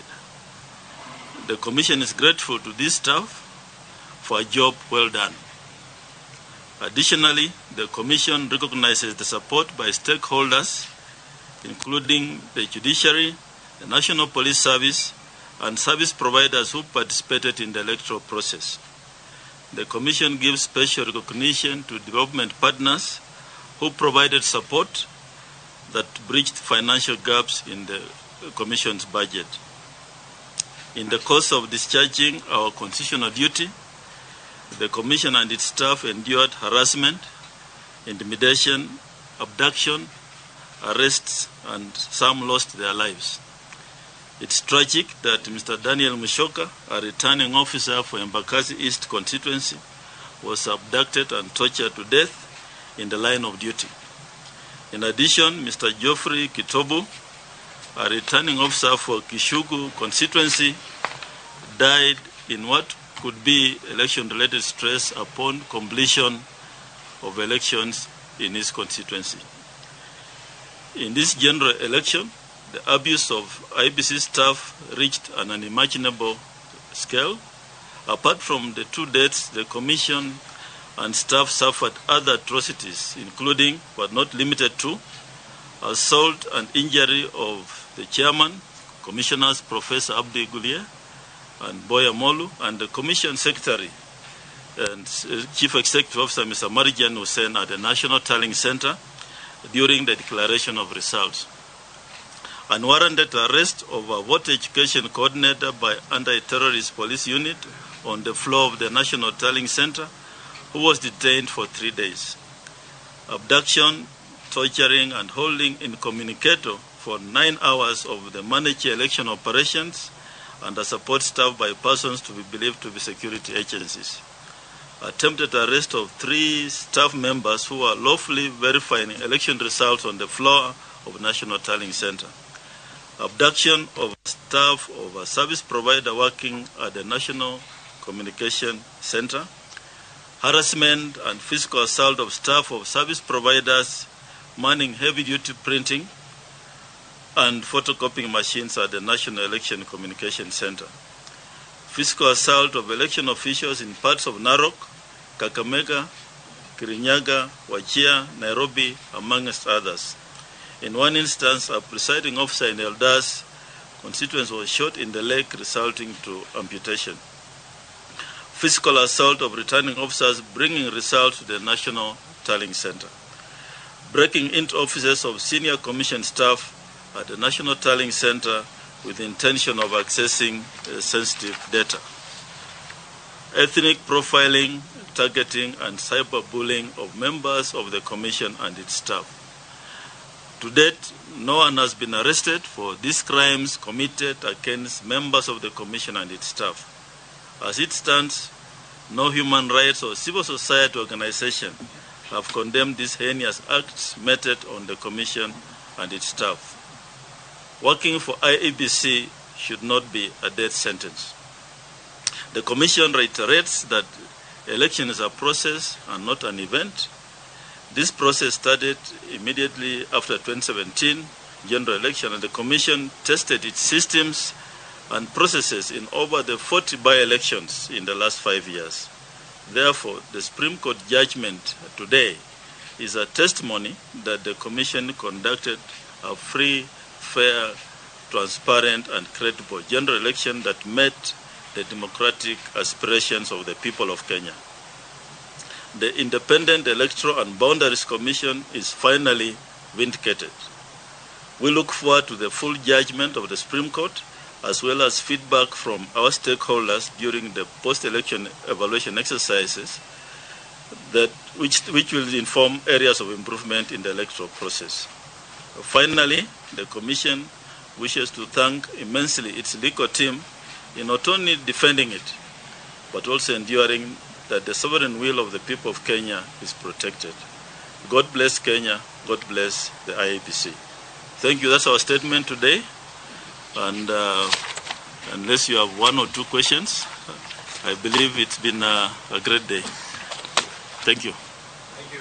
My name is Hassan from Citizen TV. Yes, Hassan. I'm asking about the 4 commissioners who have assisted up to one of the 4 other commissioners. Have you gotten to speak to them, or are you expanding a Moli branch for posterity?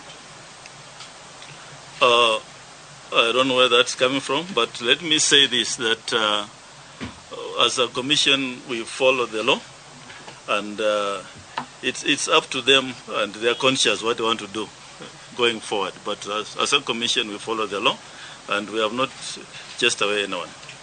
Yeah, thank you. So, situonane. Asante.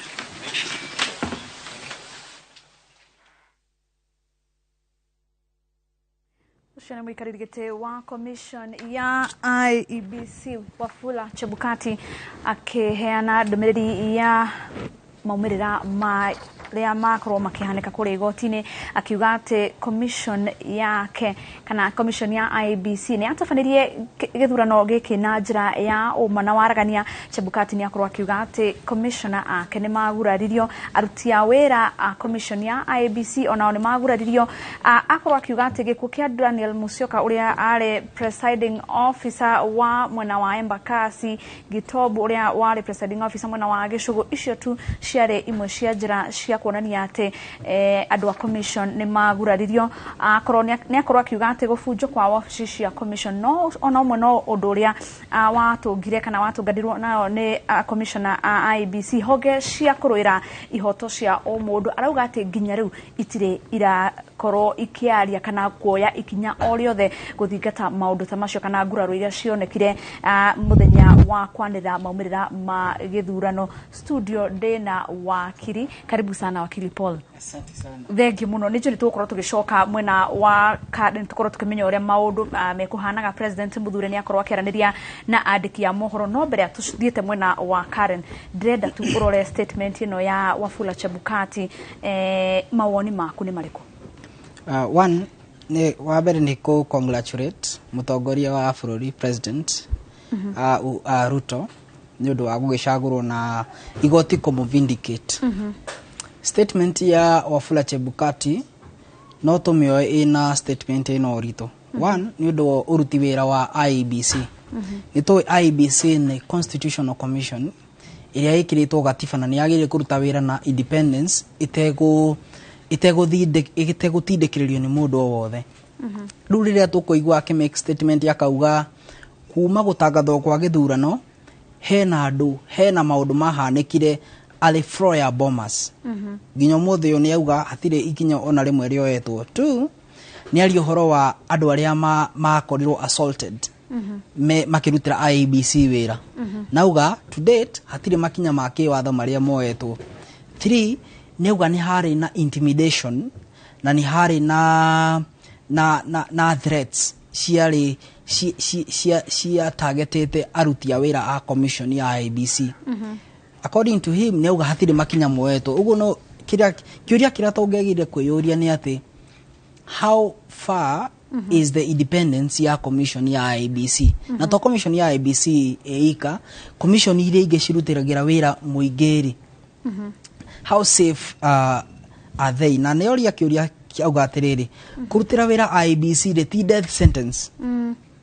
Ugu iyo ni message ndito muno hari uruti wira wa bururi na hari uruti wira wa commission iria cihetwo wira ni katiba. Na ni twagiri ithuĩ ta Kenya ta institution iria cithondeketwo ni bururi tutuike akurora. My good challenge igikorwo hakorwo ni uhetwo wira wa kurutira muingiri reke ndugakorwo ni urenderera mwena umwe, ruta wira waku. Ako ni mundu wihititie kana ni mundu wahura mundu ungi hena institutions iria ciagire mundu ungi commit a criminal offense mundu ni kunyitwo anyitagwo ni undu wa mahitia macio ukandika statement no gakinyo igoti-ini reke twaye ukorwo ni turenderera mwena umwe ta institutions cia thirikari reke turutire a Kenya wira. Bururi uyu ni munene gukira mwena uria ura support. Akorwo ari wa Azimio, akorwo ari wa Kenya Kwanza, bururi uyu ni munene gukira hau. Ruguo it's a warning message. Ni message ya kumakia mundu na ni message ya ira ciuria nyingi gukira haja. To no tuike akuyuria atiriri na ikorwo maundu ma ni mekikire ri na ginya wira uria watwaritwo igoti-ini ni chief executive officer ne ugire mie ni nandikire statement na borithi. Riu kiuria kira tungiyuria atiriri investigation ile ikinyete ha. When do we expect kana tungieterera ri tuone andu acio ni moerwo makinya? Tado unless ikinya ria kiwatho ni rioyo hari andu aria mekire mahitia trend yo no icokere hindi ingi umothe ni Wafula Chebukati rucio igakorwo e mundu ungi umothe ni Dennis Musyoka rucio igakorwo e mundu ungi umothe ni uyu arona mahite rucio igakorwo e mundu ungi riu hagirira hakorwo na finality hari crimes nigetha anadu makorwo na confidence aikoro trend yo ne guthie na mbere no ukora ginya IBC ni ratangatha options kana opportunities cia kwandika andu wira no hatire mundu ure yumeria ni undu wake tondu aikore yumeria na in the process either ukoragwo ukarathwo kana ukahurwo riu ukuyuria atiriri between besha na moyo wakwa ri niki kina bata so maundu macio auga ni maundu maritu muno ni magire kuyona uritu uria wagirire ni honge iria ciagire kuya makinya maki watho niguo kuma kwe itua ria igoti tugiru he maundu matatu kana meri ungikorwo ukioya megie wigiririki kana uruti wira wa IBC magitabania githurano giki kirathirire hena kiuria kimwe igoti ria frame hari maundu maria kenda yaugite na ni yaugire kana kutara niyo tallying kana ku verify kana maundu maria mekirwo ni IBC ri ni mekirwo kuringana na kiwatho ndathikire itua ri igoti ni riugire hatire hindi watho urauga ati IBC kana chairman wa IBC niwe wagirire gutara ate kuhusisha andu ari angi ugira assessment yo yeko ni Wafula Chebukati thaici neuga commission ni ari na ruti wira aingi muno amwe permanent na ari angi mari on the temporary basis uguo hindi iria commission kana hindi iria katiferari horo wa commission ya IBC ndika igoti ni rauga tutirari horo wa commissioner hena tofauti kati ya commission na commissioner commissioner ni umwe commission ni iria yothe thondeketwo ni katiba nayo niyo katiba ithondekete uguo mauga hindi iria irari horo wa commission ni ruhonge ruria ruthondeketwo ni katiba ta body tumitaga githugu tumitani it's a corporate body is a state body iria thondeketwo ni katiba no uruti wira wayo ri wi katiba-ini leo niguo twatuika akwirwo kuringana na katiba hatire hindi chairman agitwe we niwe commission commission niyo yagire kuruta wira uria wa gutali wa ku verify na chairman niwe ugutuika wa gutangatha maumirira maria makorwo tallied na hau ni tuona hena difference hena guthitukania kati ya commissioner na commission uguo tukona hindi ria gatiferari horo wa commission dirari horo wa commissioners ati o mundu ati we no ginya korwo ikarite thi haria na igoti ni rauga atiriri kuringana na wira uria twinaguo aya commissioners aya ana ni tuonire magitangatha ni tuonire clarify maundu uguo ri hatire hindi tungitekia wira wa ati ni matia hosishirwo na igoti ni rauga atiriri kuringana na ithwe ino yari 11th hour rapture igoti rihutherire it's a rapture a boardroom rapture mauga atiriri ithwe ta igoti ri kuringana wira uria urehetwo hati hindi tungitikania nao ati matia involve process ya gutali ya ku verify na announcement ya results niguo no nyende tuthie na mbere na kwariria maundu maya mothe no ningi ni tugwetha kahinda ndirerwo mathaa maitu matire tutire na mathaa ona mariku maguthie na mbere na kwaria no ningi ni tugagweta muthenya ungi tukorwo tukirora maundu maya o issue by issue nigetha tukorwo tukimenya hihi itua ria igoti ria hanaga atia na maundu maria mararikiririe nginya president Muthure akorwo agikindirwo ni igoti tugiru thengi muno asante sana hau niho tugutirihira ritwa riakwa ni Wangeci wa Muriuki tinda wega.